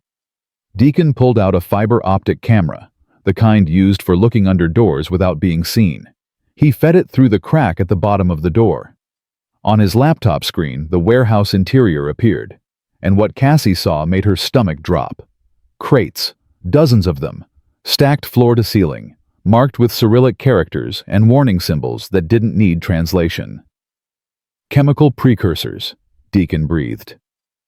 "For synthetic narcotics. This is enough to produce millions of dollars worth of product." "Document everything," Wyatt said. Deacon's fingers flew across his keyboard. Screenshot after screenshot. Timestamps, location data.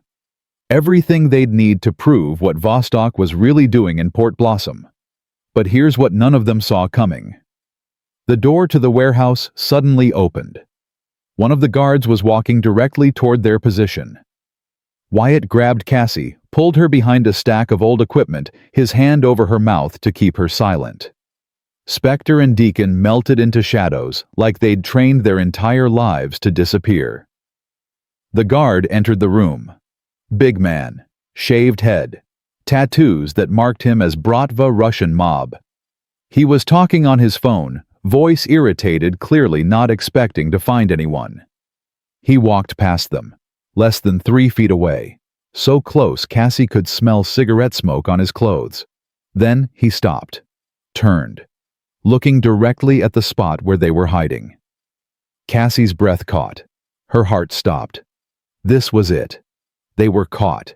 Everything was about to. The guard's phone rang. He answered in Russian, turned away, walked back toward the warehouse proper. They waited. 5 seconds. 10, 20. When he was gone, Wyatt's hand dropped from Cassie's mouth. She gasped in air, trying not to hyperventilate. "We need to move." Wyatt whispered. Now!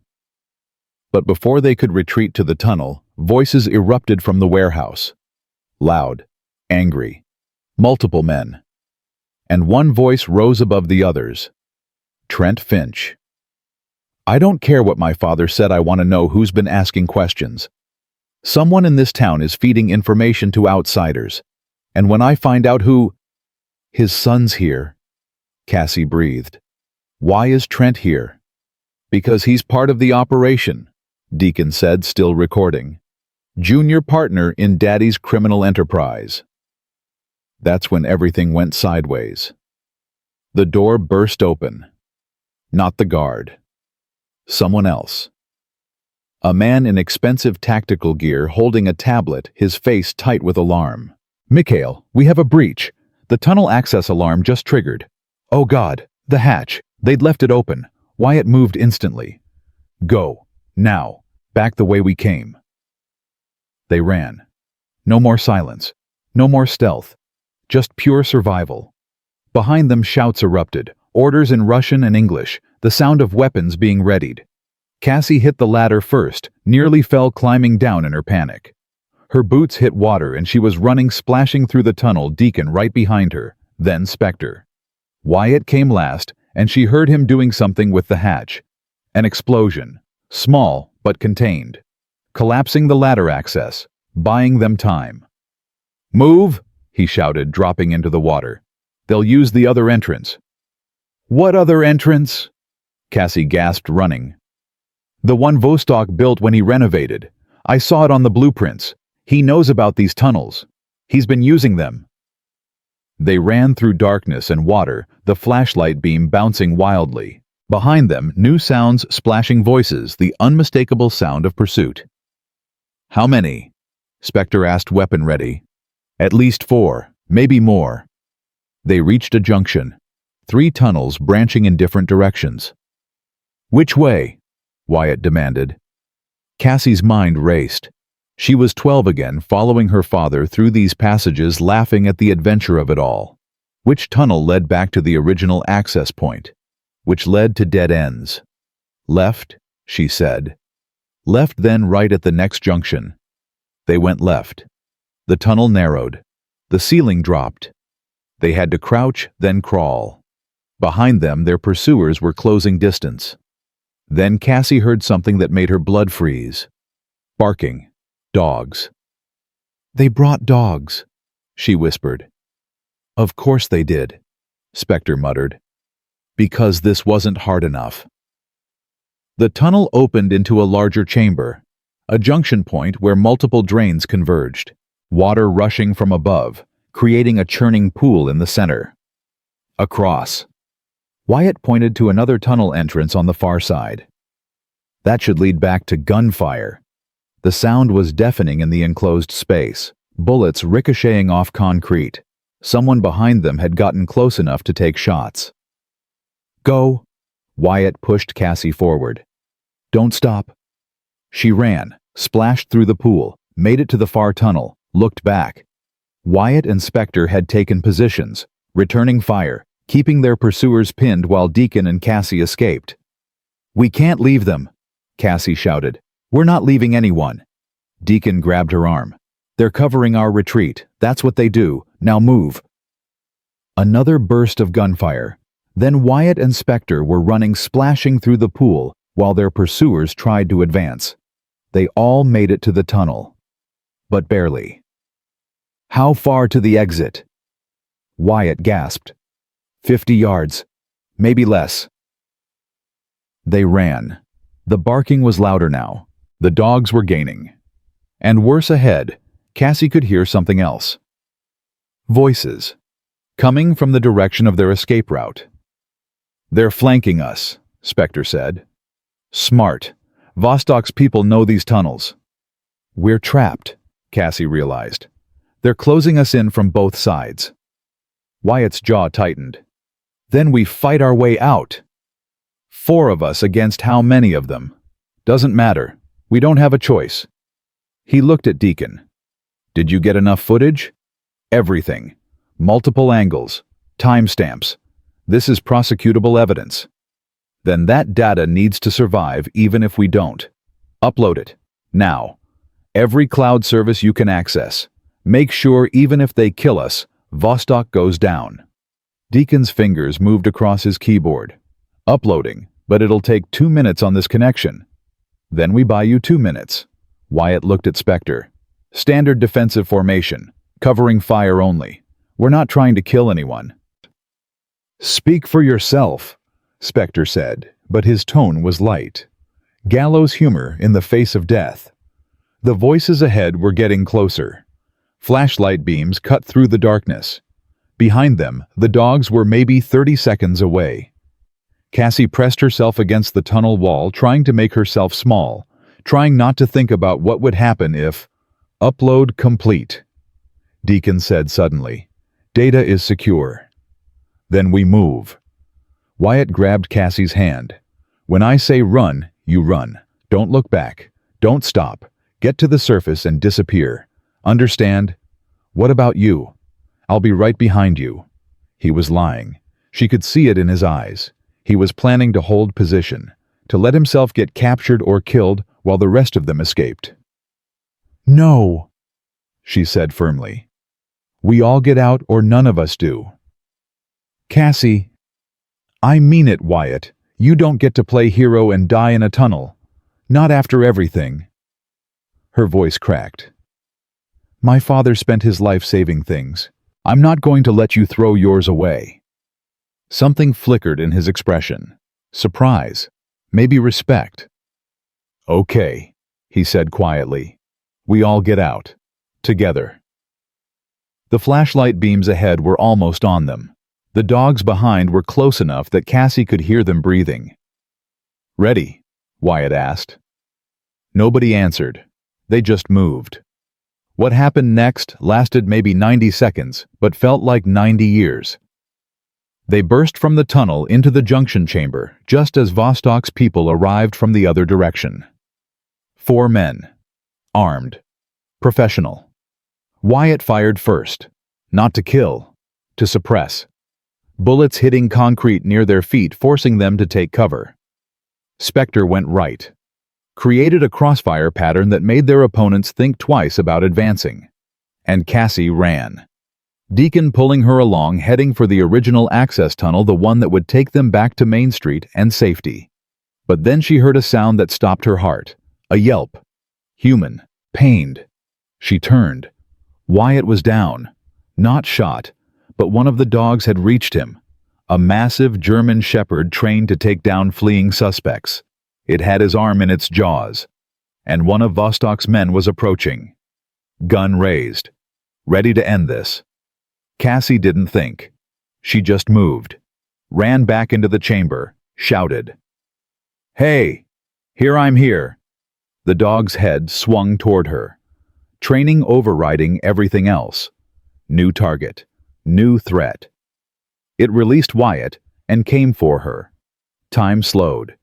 She saw the animal's eyes, not evil, just doing what it had been trained to do. She saw its teeth. Saw the moment it decided to attack.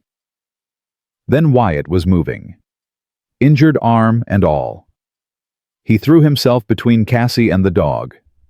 The impact knocked them both into the water. Gunfire erupted, Spectre providing cover. Deacon returned fire with a weapon Cassie hadn't even seen him carrying. And through it all, the dog kept fighting. Wyatt kept fighting back. Man versus animal in a primal struggle for survival. Call it off! Cassie screamed at Vostok's men. Call off the dog! One of them laughed. Why would we do that? Because they wanted blood, wanted violence, wanted this to end with bodies floating in storm water. Cassie did the only thing she could think of. She whistled. Sharp. High-pitched. The same whistle she used with Kodiak during training. The dog's head turned. Just for a second, confused by the familiar sound. And in that second, Wyatt got free, rolled away, got to his feet. Run! He shouted. Now! They ran, all 4 of them, through the tunnel.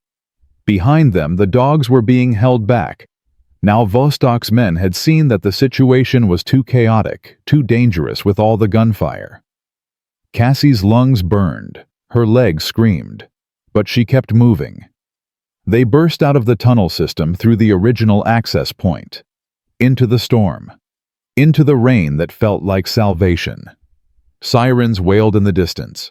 Someone had called the police, or more likely, Vostok's people had called their police. "We need to disappear," Wyatt said, breathing hard. His arm was bleeding where the dog had bitten him. "Split up. Rendezvous at the clinic in 1 hour." "You need medical attention," Cassie said. "In 1 hour, after we're sure we're not being followed." He looked at her. Even exhausted, even injured, his eyes were clear, focused. "You did good in there. Saved my life." "You saved mine first. Then we're even." They split up. Spectre went north. Deacon went east. Wyatt and Cassie went west, taking side streets, avoiding cameras, moving like fugitives, because that's exactly what they were now. 45 minutes later, they reached the clinic. Jester had the door open before they could knock. "Jesus, you look like hell." "Feel worse," Wyatt said, stumbling inside. Kodiak was there immediately. Not jumping, not barking, just pressing against Cassie's legs, his solid presence grounding her in reality. "Did you get it?" Jester asked. "The evidence." "We got it. And then some." Deacon pulled out his laptop. "Everything's uploaded. Multiple secure servers. Even if Vostok burns this town to the ground, the evidence survives." "So what now?" Cassie asked. Wyatt lowered himself into a chair. "Now we call the FBI, the DEA, Homeland Security, everyone who has jurisdiction over international smuggling operations. We give them the evidence, we testify, and we watch Vostok's empire collapse." "He's not going to let that happen," Spectre said, arriving through the back door. "Man like that, he'll run, disappear back to Russia or wherever. He's got resources to vanish." "Not if we move fast." Wyatt pulled out his phone. "I've got contacts, people who owe me favors from my time in service. They can have federal agents here by morning." "Morning's too late," a voice said from the doorway. Everyone turned. Sheriff Drummond stood there, gun drawn, face hard. "I'm afraid you're all under arrest." The world stopped. Cassie's mind tried to process what she was seeing. The sheriff, Vostok's sheriff, had found them. "On what charges?" Wyatt asked calmly. "Breaking and entering, trespassing on private property, assaulting security personnel. Shall I continue?" Drummond moved into the clinic, 2 deputies behind him, also armed. "Mr. Vostok called me personally, said you broke into his warehouse, destroyed property, created a dangerous situation." "We documented his criminal operation," Deacon said. "You committed crimes, multiple felonies." Drummond's eyes moved to Cassie. "And you, Dr. Reed, I expected better. Your father would be ashamed." The words hit like a physical blow. But before Cassie could respond, Wyatt spoke. His voice was quiet, dangerous. "Sheriff, you need to understand something. That laptop contains evidence of international narcotics trafficking, evidence that we've already uploaded to federal servers. In approximately," he checked his watch, 6 minutes, agents from multiple federal agencies are going to descend on Port Blossom, and when they do, they're going to arrest Anton Vostok. They're going to arrest everyone associated with his operation, and they're going to be very interested in why the local sheriff tried to obstruct justice. "You're bluffing." "Am I?" Wyatt pulled out his phone, showed the screen. "This is a text from a friend at the FBI. They're wheels up from Seattle right now. ETA 20 minutes. Drummond's face paled. "You called the feds." "I called everyone. FBI, DEA, Homeland Security, Coast Guard. I made sure that even if you arrested us, even if Vostok killed us, the investigation would continue." Wyatt smiled. Cold. "You can arrest us, Sheriff. But it won't save you. It won't save Vostok. The evidence is already out there. The hammer's already falling. You're lying. One way to find out. Arrest us. Put us in your jail. And then wait to see who shows up asking questions about why you're protecting an international criminal. The moment stretched. Tense. Dangerous. Drummond's hand tightened on his weapon. Then sirens. Real ones this time. Multiple vehicles approaching fast. Drummond's radio crackled. "Sheriff, we've got federal vehicles entering town. They're heading to the marina. What do you want us to do?" The sheriff stared at Wyatt, at Cassie, at the team of operators who'd just destroyed everything Vostok had built. Then he holstered his weapon. "Nothing. We do nothing." "Sheriff?"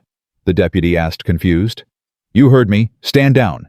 This is federal jurisdiction now." Drummond looked at Cassie one last time. Something in his expression that might have been regret. Or just the realization that he'd bet on the wrong side. "Your father would be proud after all, Dr. Reed. He always did have a talent for backing the right cause." Then he left.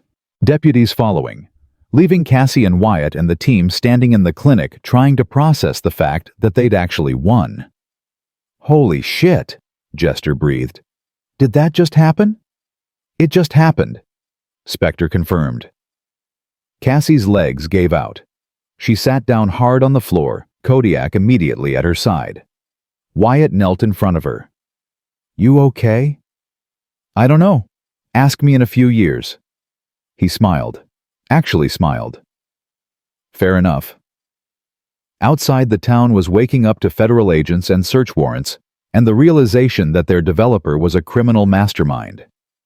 Inside the clinic, Cassie just held her dog and tried to remember how to breathe. They'd done it. Against impossible odds. Against powerful enemies. They'd actually done it. But as Wyatt's arm started bleeding again and the adrenaline wore off and reality set in, Cassie realized something. This wasn't over. Not yet. Vostok was still out there. Still dangerous.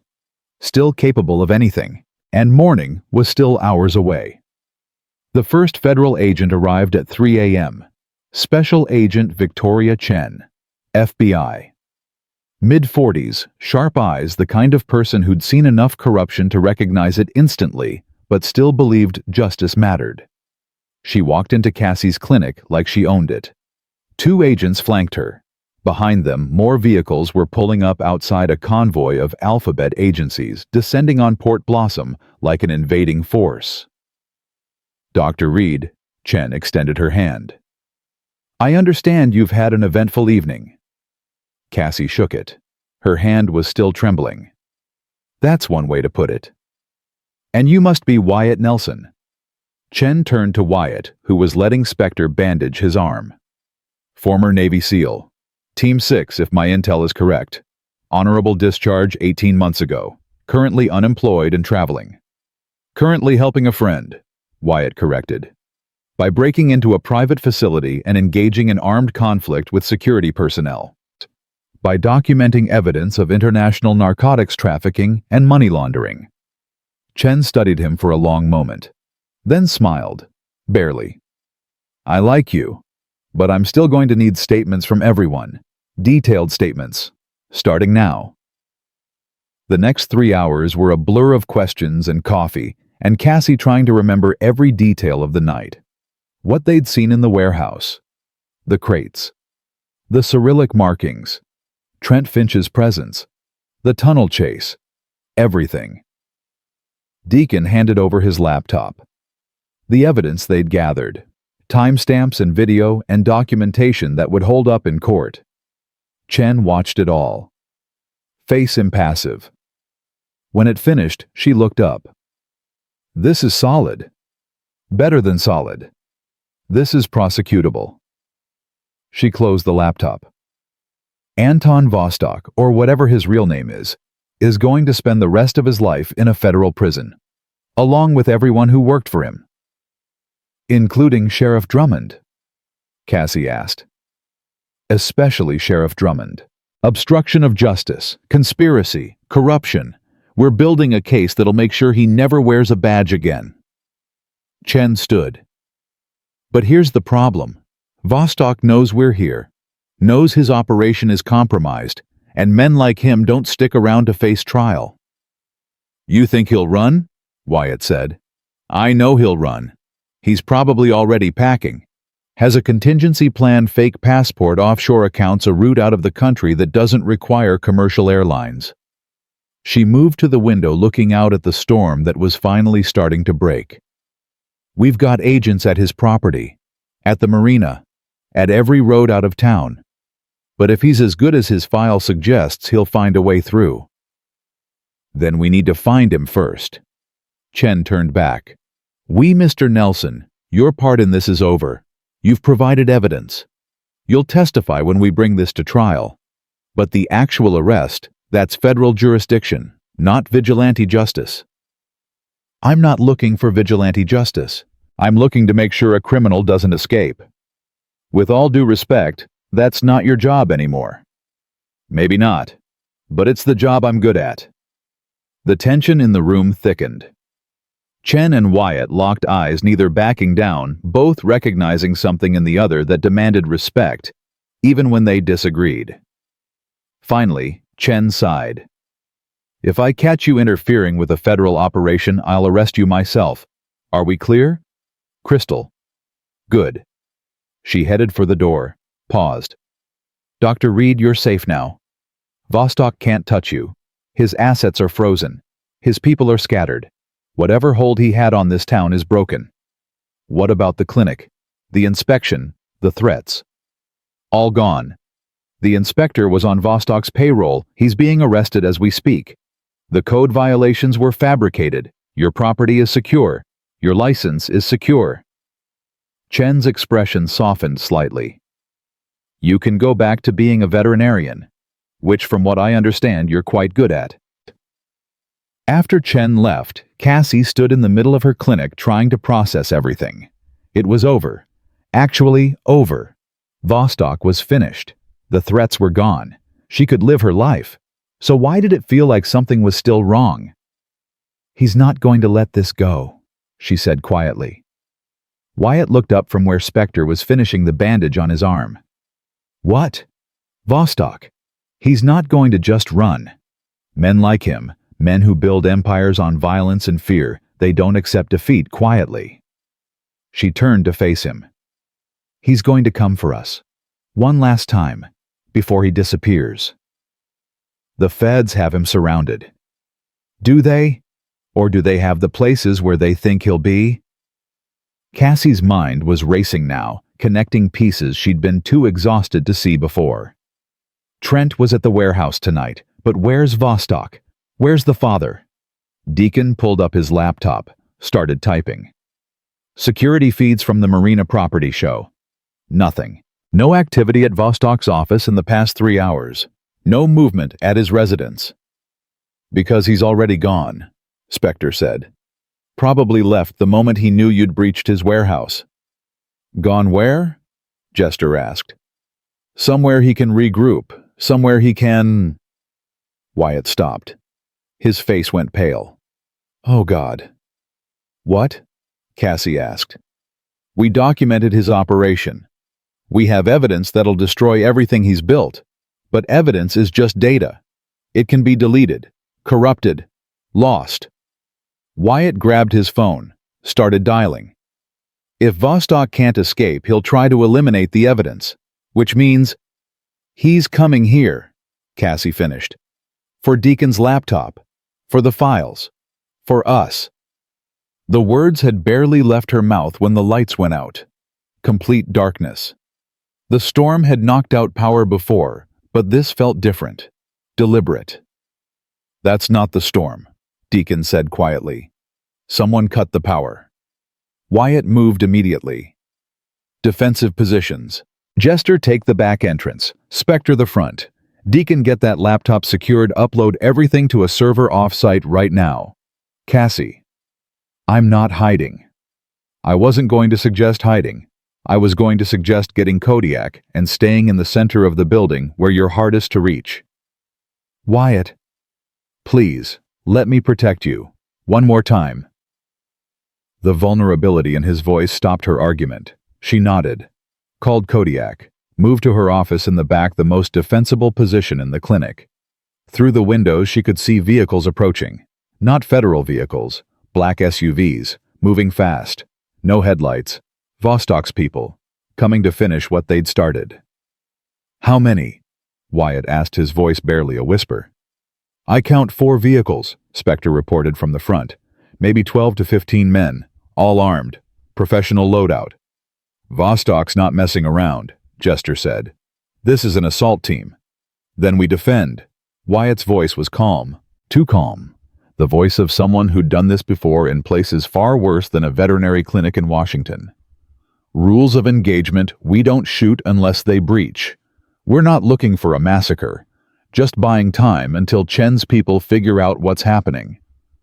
And if they breach, then we make them regret it." The SUVs stopped. Doors opened. Men emerged. Cassie couldn't see details in the darkness, but she could see enough tactical gear weapons, the coordinated movement of people trained for exactly this kind of operation. One figure stepped forward, taller than the others, moving with authority. Even in the dark, Cassie recognized him. Anton Vostok himself. He raised something to his mouth, a bullhorn. "Dr. Reed." His voice echoed through the storm, that cultured accent now stripped of any pretense of civility. "I know you're in there, you and your SEAL friend and his team. I'm offering you one chance, one opportunity to walk away from this alive." "Don't respond," Wyatt said quietly. "Don't give him anything." But Vostok continued. "You have evidence, videos, documentation. I want it, all of it. You give me that laptop and I disappear. You never see me again. Your town goes back to normal. Everyone lives." "He's lying," Deacon said. "Even if we gave him the laptop, he'd kill us. Can't leave witnesses." "I know," Wyatt said. "But he's stalling, trying to get us to negotiate while his people position for an assault. Spectre, do you have eyes on their movement?" "Affirmative. They're splitting up. 4 heading to the back entrance, 4 to the front, the rest staying with Vostok. Classic breach formation. They'll hit both doors simultaneously." Wyatt checked his weapon. "Jester, you ready back there?" "Born ready." Cassie pressed herself against the wall of her office, Kodiak at her side. Her heart was hammering so hard she thought it might burst through her chest. This was really happening. There was going to be a firefight, in her clinic, in the place her father built. "Dr. Reed." Vostok's voice again. "I'm losing patience. You have 30 seconds to respond. After that we come in, and I promise you it will not be gentle." 20 seconds passed, then 30, then 40. Vostok lowered the bullhorn, gave a signal. His men moved. The back door exploded inward. Breaching charge, small but effective. The sound was deafening. Jester opened fire immediately. Controlled bursts. Not trying to kill, trying to suppress. Forcing Vostok's people to take cover instead of pushing through. The front windows shattered. Not from gunfire, from men physically breaking through. Fast, aggressive, professional. Spectre engaged. His weapon barking in the darkness. Muzzle flashes illuminating the clinic and strobing snapshots of violence. And through it all, Wyatt stayed centered. Calm. Directing his team like a conductor managing an orchestra of chaos. "Deacon status on that upload." 60 seconds, the connection is crawling." "We don't have 60 seconds. One of Vostok's men made it through the front entrance. Big guy. Kevlar vest. Rifle raised. He saw Spectre and fired. Spectre went down. Not hit diving for cover. Returning fire from behind the reception desk. But now there was a breach. An opening. More of Vostok's people were pushing through. Cassie watched in horror as her clinic, her father's clinic, became a battlefield. Bullets punching through walls, equipment shattering. The examination table where she'd treated hundreds of animals collapsing under the weight of a man using it for cover. 30 seconds, Deacon shouted. Wyatt moved toward the front, engaging targets. His movements were fluid, efficient. Every shot deliberate. Every action purposeful. This was what he'd been trained for. what he'd spent years perfecting in places where mistakes meant death. But he was one man against many. And the clinic was small. Vostok's people were getting closer. Then Cassie heard something that changed everything. Barking. Not Kodiak. He was still beside her, tense, but controlled. This was coming from outside. Multiple dogs, aggressive barking. The same sounds she'd heard in the tunnel. Vostok had brought his attack dogs. "Oh no," she breathed. "Upload complete," Deacon shouted. "Data is secure." "Then we're leaving," Wyatt called back. "Everyone to the rear exit. Now." But the rear exit was compromised. Jester was holding it, but barely. More of Vostok's people were pushing through. They were trapped. Cassie felt panic rising. They were going to die here, all of them, in her clinic, because she'd been stubborn enough to say no to a criminal who didn't accept that word. Then Kodiak did something unexpected. He moved toward the front door, toward the breach, toward the armed men pushing into the clinic. And he growled, deep, primal, the sound of an animal that had decided to protect his pack no matter the cost. "Kodiak, no!" Cassie screamed.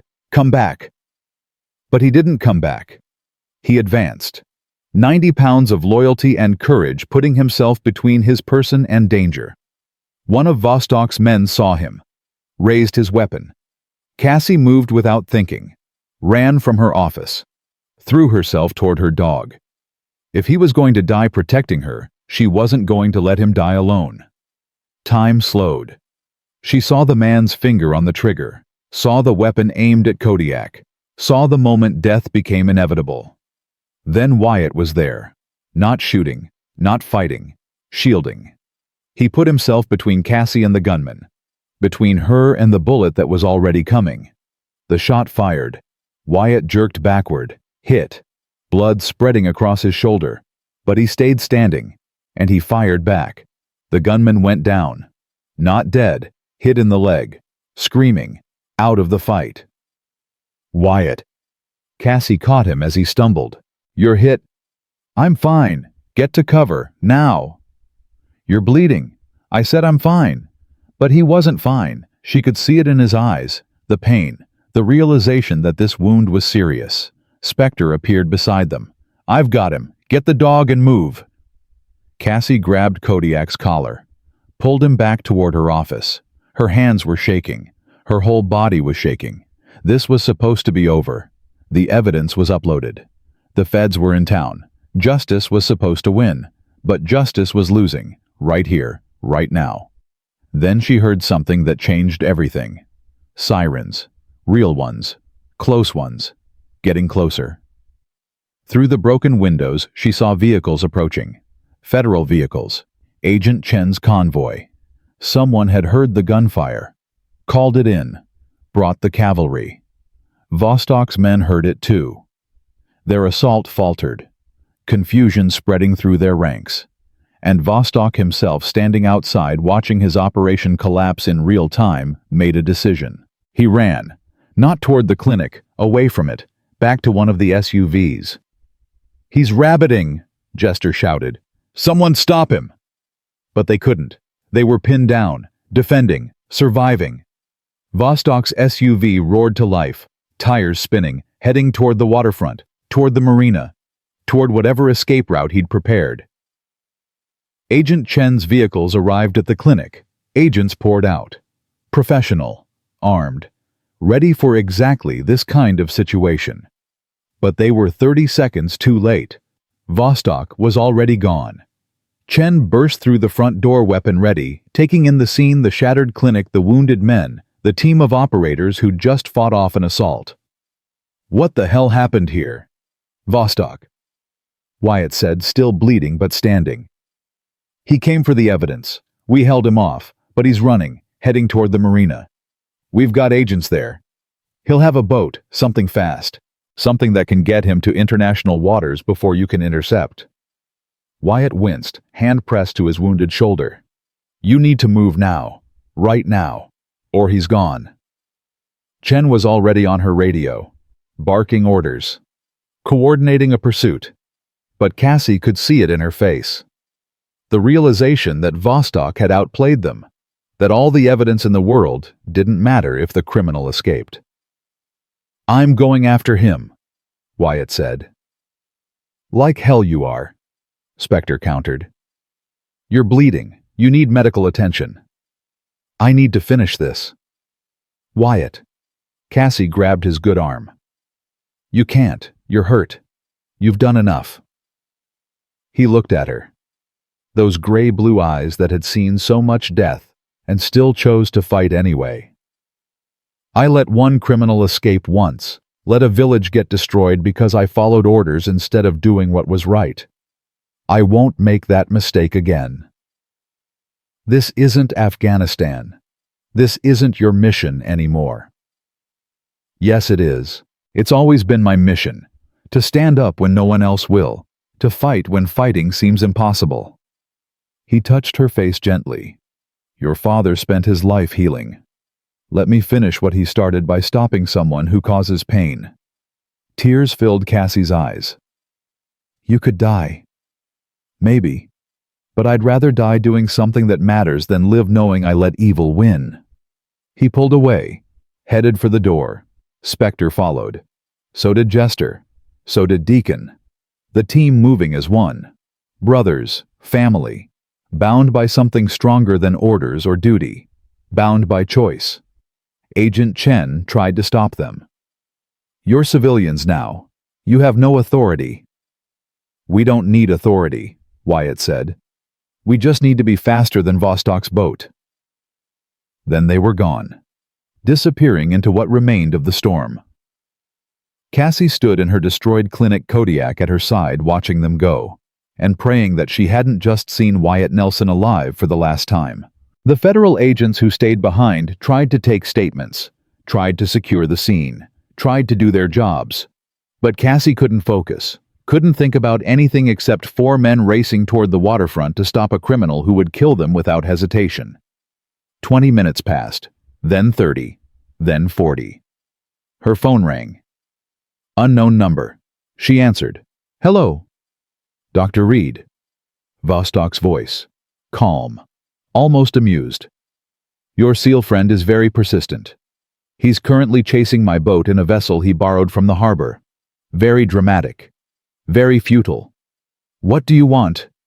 "To give you a message, to make sure you understand what happens to people who interfere with my business." His voice dropped. "I'm going to kill him. Kill all of them. And then I'm going to disappear. And years from now, when you're treating sick animals and pretending your life has meaning, you'll remember this night. You'll remember that you got good men killed because you were too stubborn to know when you'd lost." "You're wrong." "Am I?" "You lost the moment you underestimated what people will do to protect what they love. You lost the moment you thought power was stronger than purpose." Her voice steadied. "And you're going to keep losing. Because men like Wyatt, they don't give up, ever. They'll chase you to the ends of the earth.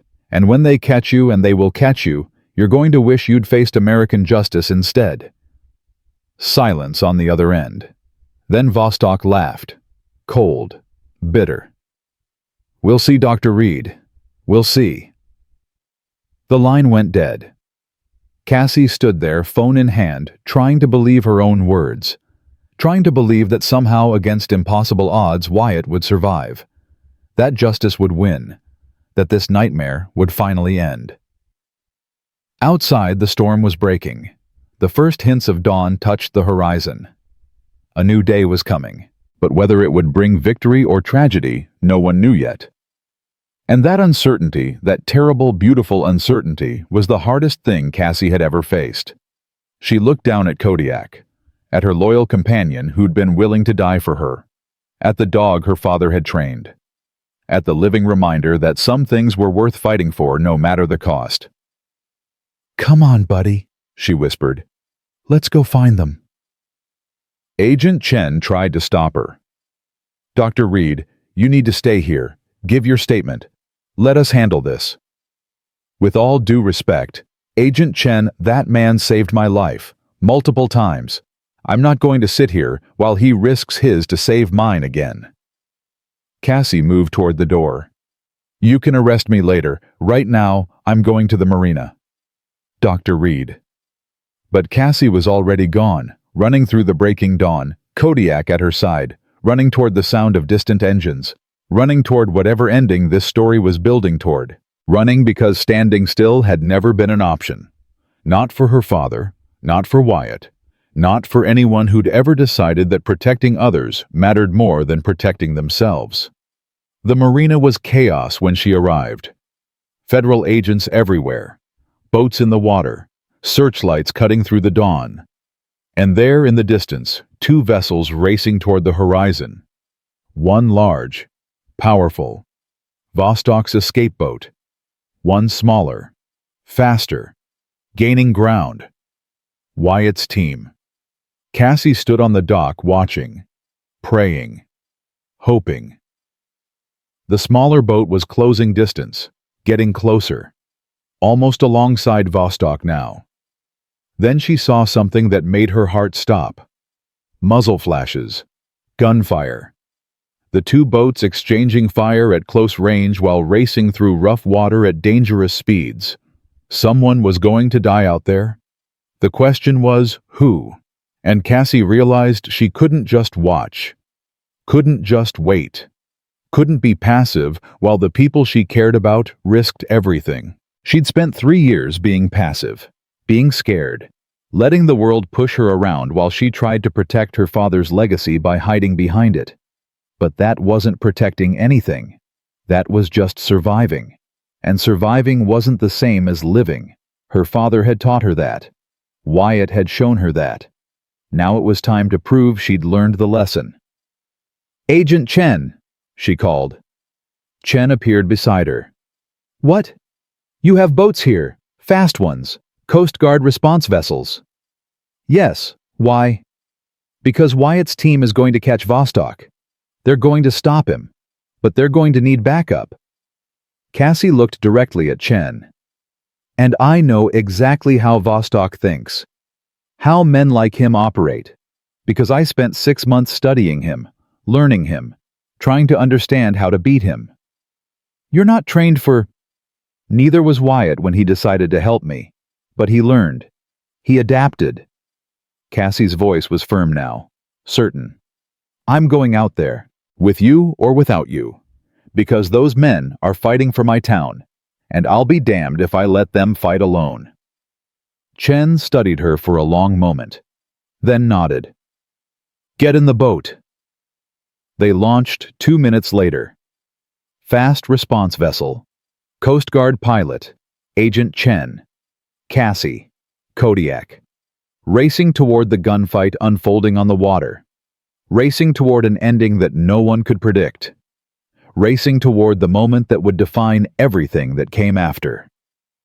The dawn broke fully as they crossed the water, light spilling across the waves, turning the storm-dark sea into something almost beautiful. And ahead the two boats were still fighting, still racing, still refusing to give up. Just like everything and everyone in this story, still fighting, still believing, still proving that sometimes the impossible just takes a little longer. The Coast Guard vessel cut through the water like a blade through silk. Fast, precise, closing the distance between them and the firefight ahead. Cassie gripped the railing, salt spray hitting her face. Kodiak braced against her legs.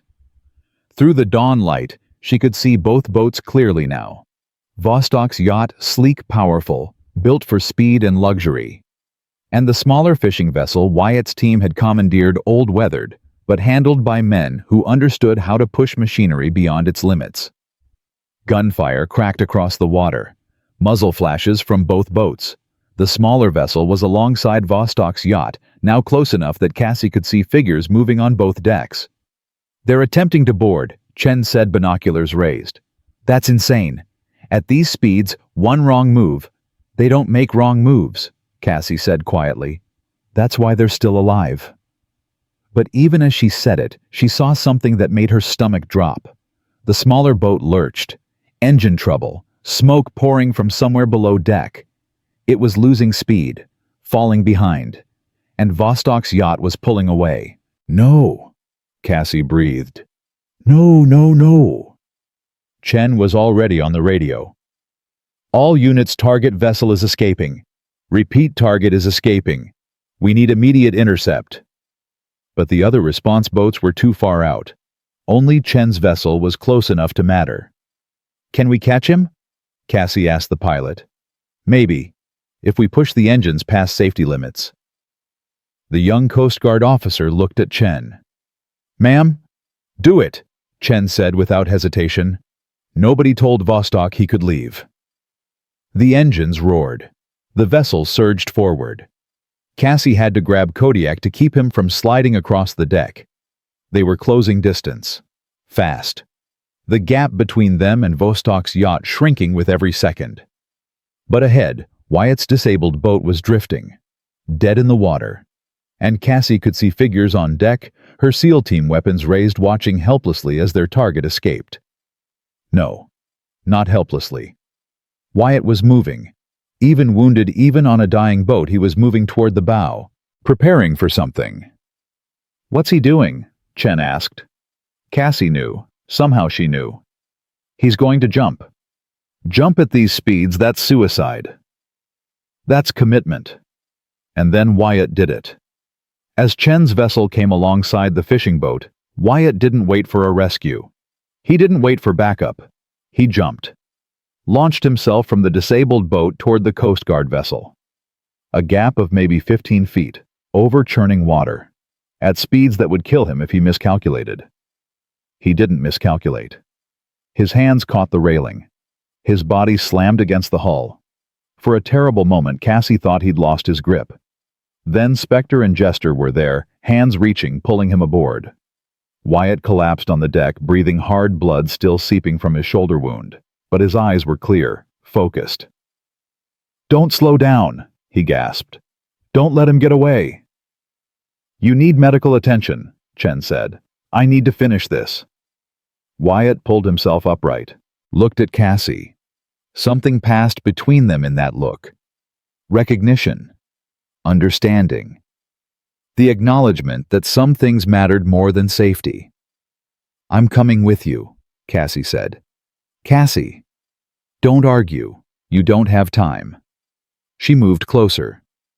"You're going to board his yacht. You're going to stop him. And when you do, you're going to need someone who can testify to everything we've seen. Everything he's done. I'm that person." "She's right," Chen said. "Federal witness testimony carries more weight when it's from a civilian. Someone without tactical training. Someone who had no reason to fabricate." Wyatt's jaw tightened, but he nodded. "You stay behind me. You don't engage. You just observe and survive. Understood?" Understood.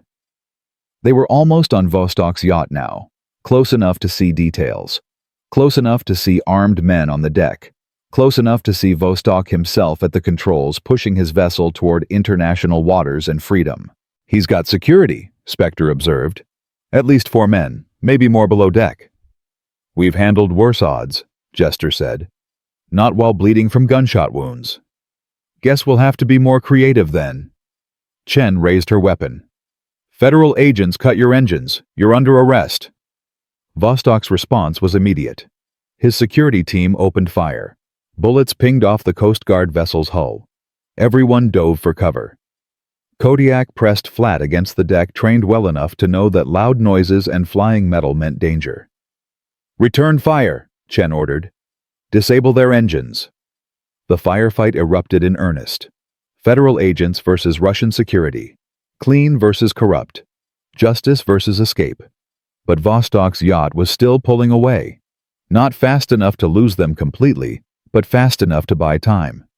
To reach coordinates where American law enforcement lost jurisdiction. "We're running out of ocean," the pilot said. 30 seconds to international waters. "Then we board now," Wyatt said. He looked at his team. "Standard maritime assault. Spectre, you're on suppression. Jester, cover our approach. Deacon." "Already hacking their navigation system?" Deacon said, fingers flying across his waterproof tablet.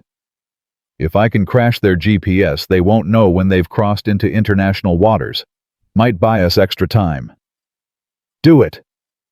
The Coast Guard vessel surged alongside Vostok's yacht, close enough now that Cassie could see faces, could see the fear in the security team's eyes.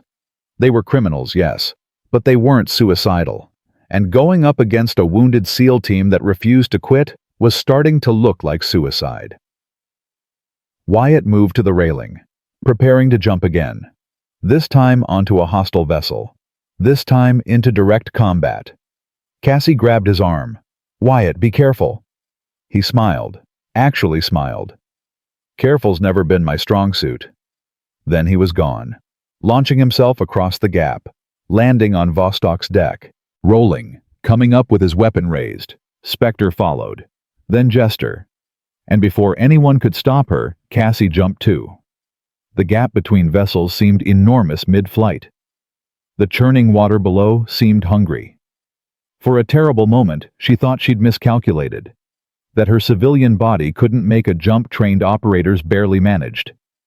Then, hands caught her, Wyatt's hands, pulling her onto the deck, his face furious and terrified, and somehow proud all at once. "I told you to stay. And I told you I was coming." She straightened. "We finish this together." There was no time to argue. Vostok's security team was closing in. 3 men, armed, professional enough to be dangerous, but not quite skilled enough to match SEALs. The fight was brief and brutal. Wyatt took down the first man with 2 precise strikes, disarming, disabling, not killing. Spectre handled the second. Jester the third. 30 seconds, and it was over.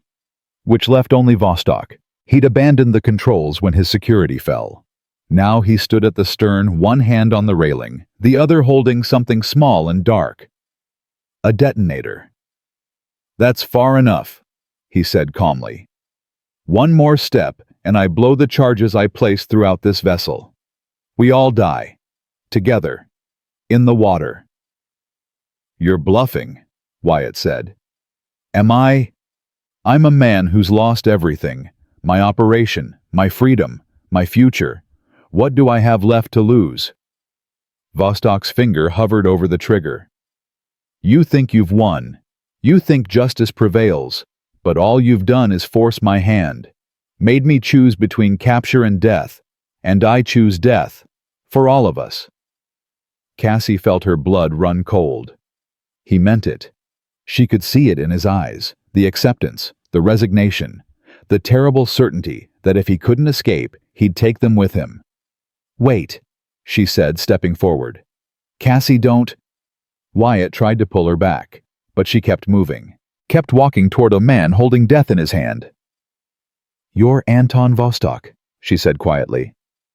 "You built an empire from nothing, survived wars, escaped governments, made yourself into something powerful. And now it's all gone.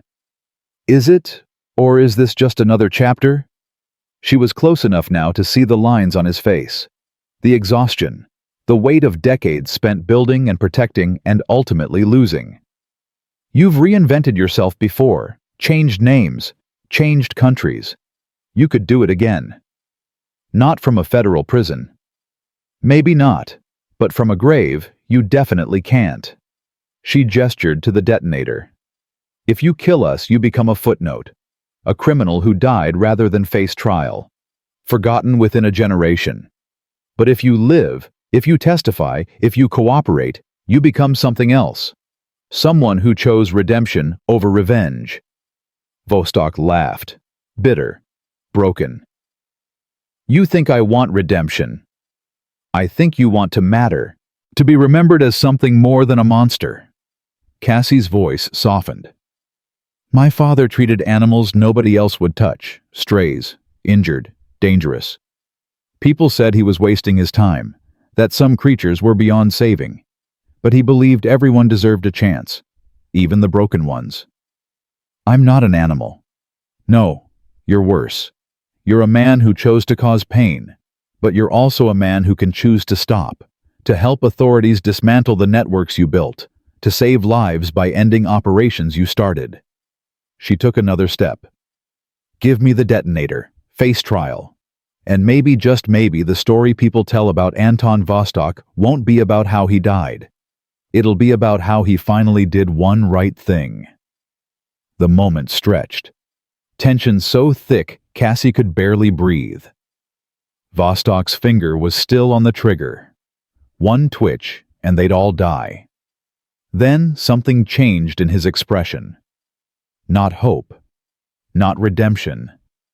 Just exhaustion. The bone-deep tiredness of a man who'd been running for decades and finally realized he was tired of running. His hand dropped. The detonator fell to the deck. "All right," he said quietly. "All right, I'm done." Wyatt moved immediately, kicked the detonator away, pulled Vostok's hands behind his back, secured him with zip ties that appeared from somewhere in his tactical vest. It was over. Actually, over. Chen's voice crackled through their radios. "Status. Target secured," Wyatt reported. "No casualties. Repeat, target is secured." The relief in Chen's voice was palpable. "Good work. Coast Guard is sending a boarding team. Secure the vessel and prepare for transfer to federal custody." Cassie stood on the deck of Vostok's yacht, watching the sun rise fully, now turning the water from dark to gold. Her legs were shaking. Her hands were trembling. The adrenaline was crashing and taking her with it. Wyatt was beside her suddenly. "You okay?" "I just talked down an international criminal holding a detonator." "Yeah, you did. That was insane." "That was brave." He touched her arm gently. "You saved all our lives." "I didn't save anything. I just talked. Said what needed saying. That's what saving looks like sometimes. Not violence, not force. Just words at the right moment." Wyatt's expression was soft now, proud. "Your father would be so damn proud of you." Tears filled Cassie's eyes.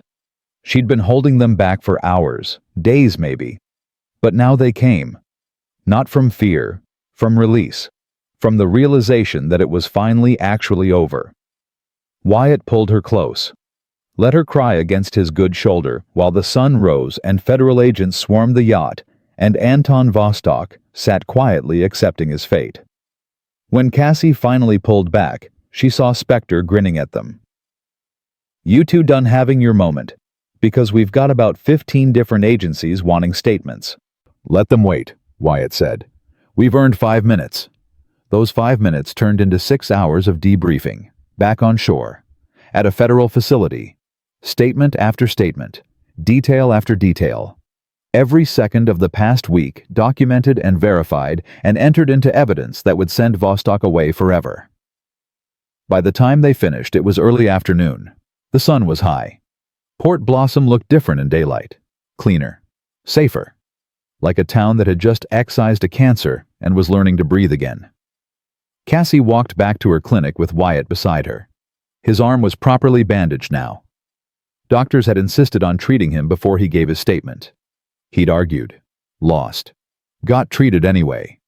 The clinic looked terrible. Windows shattered. Walls peppered with bullet holes. Equipment destroyed. Her father's legacy turned into a war zone. But it was still standing. "I can help you rebuild," Wyatt said quietly. "The team and I. We've got skills beyond tactical operations, construction, repairs.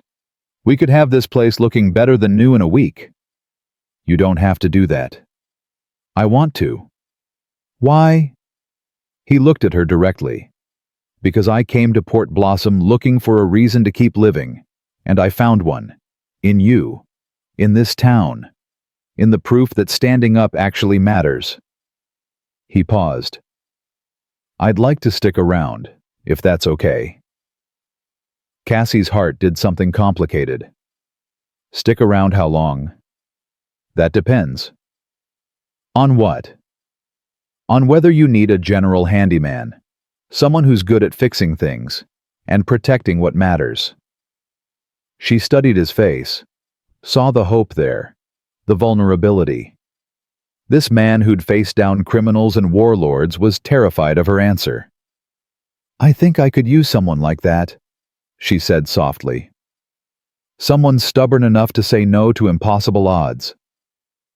Wyatt smiled. Really smiled. The kind that reached his eyes and made him look younger. Then I'm staying. They spent the rest of the day cleaning up the clinic. Wyatt's team showed up to help. Even Agent Chen stopped by bringing coffee and takeout and news that Vostok was cooperating fully. Naming names, providing evidence on networks spanning 3 continents. He's going to spend the rest of his life in prison, Chen said. But because of his cooperation, we're going to dismantle operations that have been running for decades, save lives, stop trafficking. It's not redemption, but it's something. It's enough, Cassie said. By evening, the clinic was cleaned. Not repaired, that would take time, but cleaned, organized, ready to start rebuilding. They were standing outside watching the sunset paint the harbor gold when Silas appeared. Barnacle, under one arm. The old fisherman looked at the damaged building, then at Cassie. Heard you had some excitement, he said. That's one word for it. Heard you stood up to Anton Vostok. Talked him down when he had a bomb. Silas's eyes were sharp, knowing. That true? More or less. Then I'd say Tom Reed's daughter inherited more than his veterinary skills. She inherited his courage. Silas looked at the clinic. This town owes you. More than we can ever repay. But we'd like to try. Folks are organizing a fundraiser, materials, labor, whatever you need to rebuild. We take care of our own in Port Blossom, and you're definitely our own. Tears threatened again. Cassie blinked them back. Thank you, Silas. Don't thank me. Thank yourself. For not giving up when giving up would have been easier. He tipped his cap at Wyatt. And thanked this one for being stubborn enough to help. After Silas left, more people came. Mrs. Patterson, the Donovan twins, Maria Gonzalez, whose bookstore had been one of the first businesses Vostok forced out. Every person thanking Cassie, offering help, promising that the clinic would rise again. By the time the last visitor left, the sun had set completely. Stars were appearing in the clearing sky. Cassie sat on the clinic steps, Kodiak at her side, watching Port Blossom settle into evening. Normal, peaceful, safe. Wyatt sat beside her. You okay? I don't know. Ask me in a week. Fair enough. They sat in comfortable silence for a while. Then Cassie spoke. What you said earlier, about finding a reason to keep living. Did you mean it? Every word. I thought you were looking for redemption, for a way to make up for the village you couldn't save. I was, but I found something better. Wyatt looked at her. I found purpose, real purpose, not the kind assigned by commanders or written in mission briefs, the kind you choose for yourself, the kind that makes you want to wake up tomorrow and keep fighting. And that purpose is what fixing clinics protecting veterinarians. That purpose is standing beside people worth standing beside, fighting battles worth fighting, being the person I should have been all along. He smiled. Turns out I'm pretty good at it when I choose it for myself. Cassie leaned against him. I'm glad you chose Port Blossom. I'm glad Port Blossom chose me back. They stayed like that for a long time. Two people who'd been broken in different ways finding wholeness in shared purpose. Two souls who'd learned that sometimes the family you need isn't the one you're born into. It's the one you build through shared trials and impossible odds and refusing to give up. A week later, the rebuilding started in earnest. The town turned out in force. Volunteers, donations, people who remembered what Tom Reed had done for them and wanted to honor that memory by protecting his legacy. But what amazed Cassie most wasn't the money or the labor. It was the stories. People sharing memories of her father, of how he'd saved their pets, how he'd waived fees when times were hard, how he'd shown up at 3 a.m. for emergencies without complaint. He was the best of us, one man said, hammering a new window frame into place. And so are you. I'm just trying to do what he taught me. That's what makes you the best. Wyatt's team stayed through the rebuilding. Spector turned out to be an excellent carpenter. Jester had an eye for electrical work. Deacon organized the project like a military operation, schedules, supply chains, efficiency metrics that would have made a contractor weep with joy. And Wyatt was everywhere, hammering, painting, lifting. His wounded shoulder healed, but leaving a scar he wore without shame. "Battle wound," he said when Cassie asked about it. "Proof that some things are worth bleeding for." 3 weeks after the night that changed everything, the clinic reopened. New windows, repaired walls, updated equipment donated by veterinary supply companies who'd heard about the vet who stopped a criminal empire. Cassie stood in the examination room, the same room where her father had died, and felt peace. Not the absence of pain, but the acceptance of it. The understanding that grief and love weren't opposites. They were partners. Two sides of the same coin that proved something mattered enough to leave a scar. "Ready?" Wyatt asked from the doorway. "Ready." They opened the doors at 8 a.m. The waiting room filled immediately, not just with animals needing care, with people wanting to thank her, to welcome her back, to prove that community wasn't dead in America. It just needed people brave enough to fight for it. Mrs. Patterson brought Mr. Whiskers. Just a checkup, but also to say thank you for saving our town. Silas brought Barnacle. Check up for him. Check in for you. Making sure you're holding up okay. "I'm okay, Silas. Better than okay." "I can see that. You got that same look your father used to get. The one that said he'd found his purpose." The old fisherman glanced at Wyatt, who was helping organize the waiting room. "Found some other things too, I'd wager." Cassie felt herself blush. "We're just friends." "Sure. Just like Tom and your mother were just friends before they admitted they were soulmates." Silas laughed. "Take your time, Doc. But don't take too much. Life's short. The good parts shouldn't be wasted on caution." The days turned into weeks. The weeks turned into months. Port Blossom settled into a new normal. Sheriff Drummond was tried and convicted. A new sheriff was elected, someone who actually cared about justice. The city council was recalled and replaced. Vostok's properties were seized and sold, the money going to town improvements. Port Blossom was healing, learning to be itself again. And so was Cassie. She treated animals. She rebuilt her practice. She learned to live without the constant fear that had shadowed her since her father's death. And Wyatt stayed, not as a drifter passing through, as someone who'd found home. He got a job at the marina, the real marina, not Vostok's criminal front. Helped with boat repairs.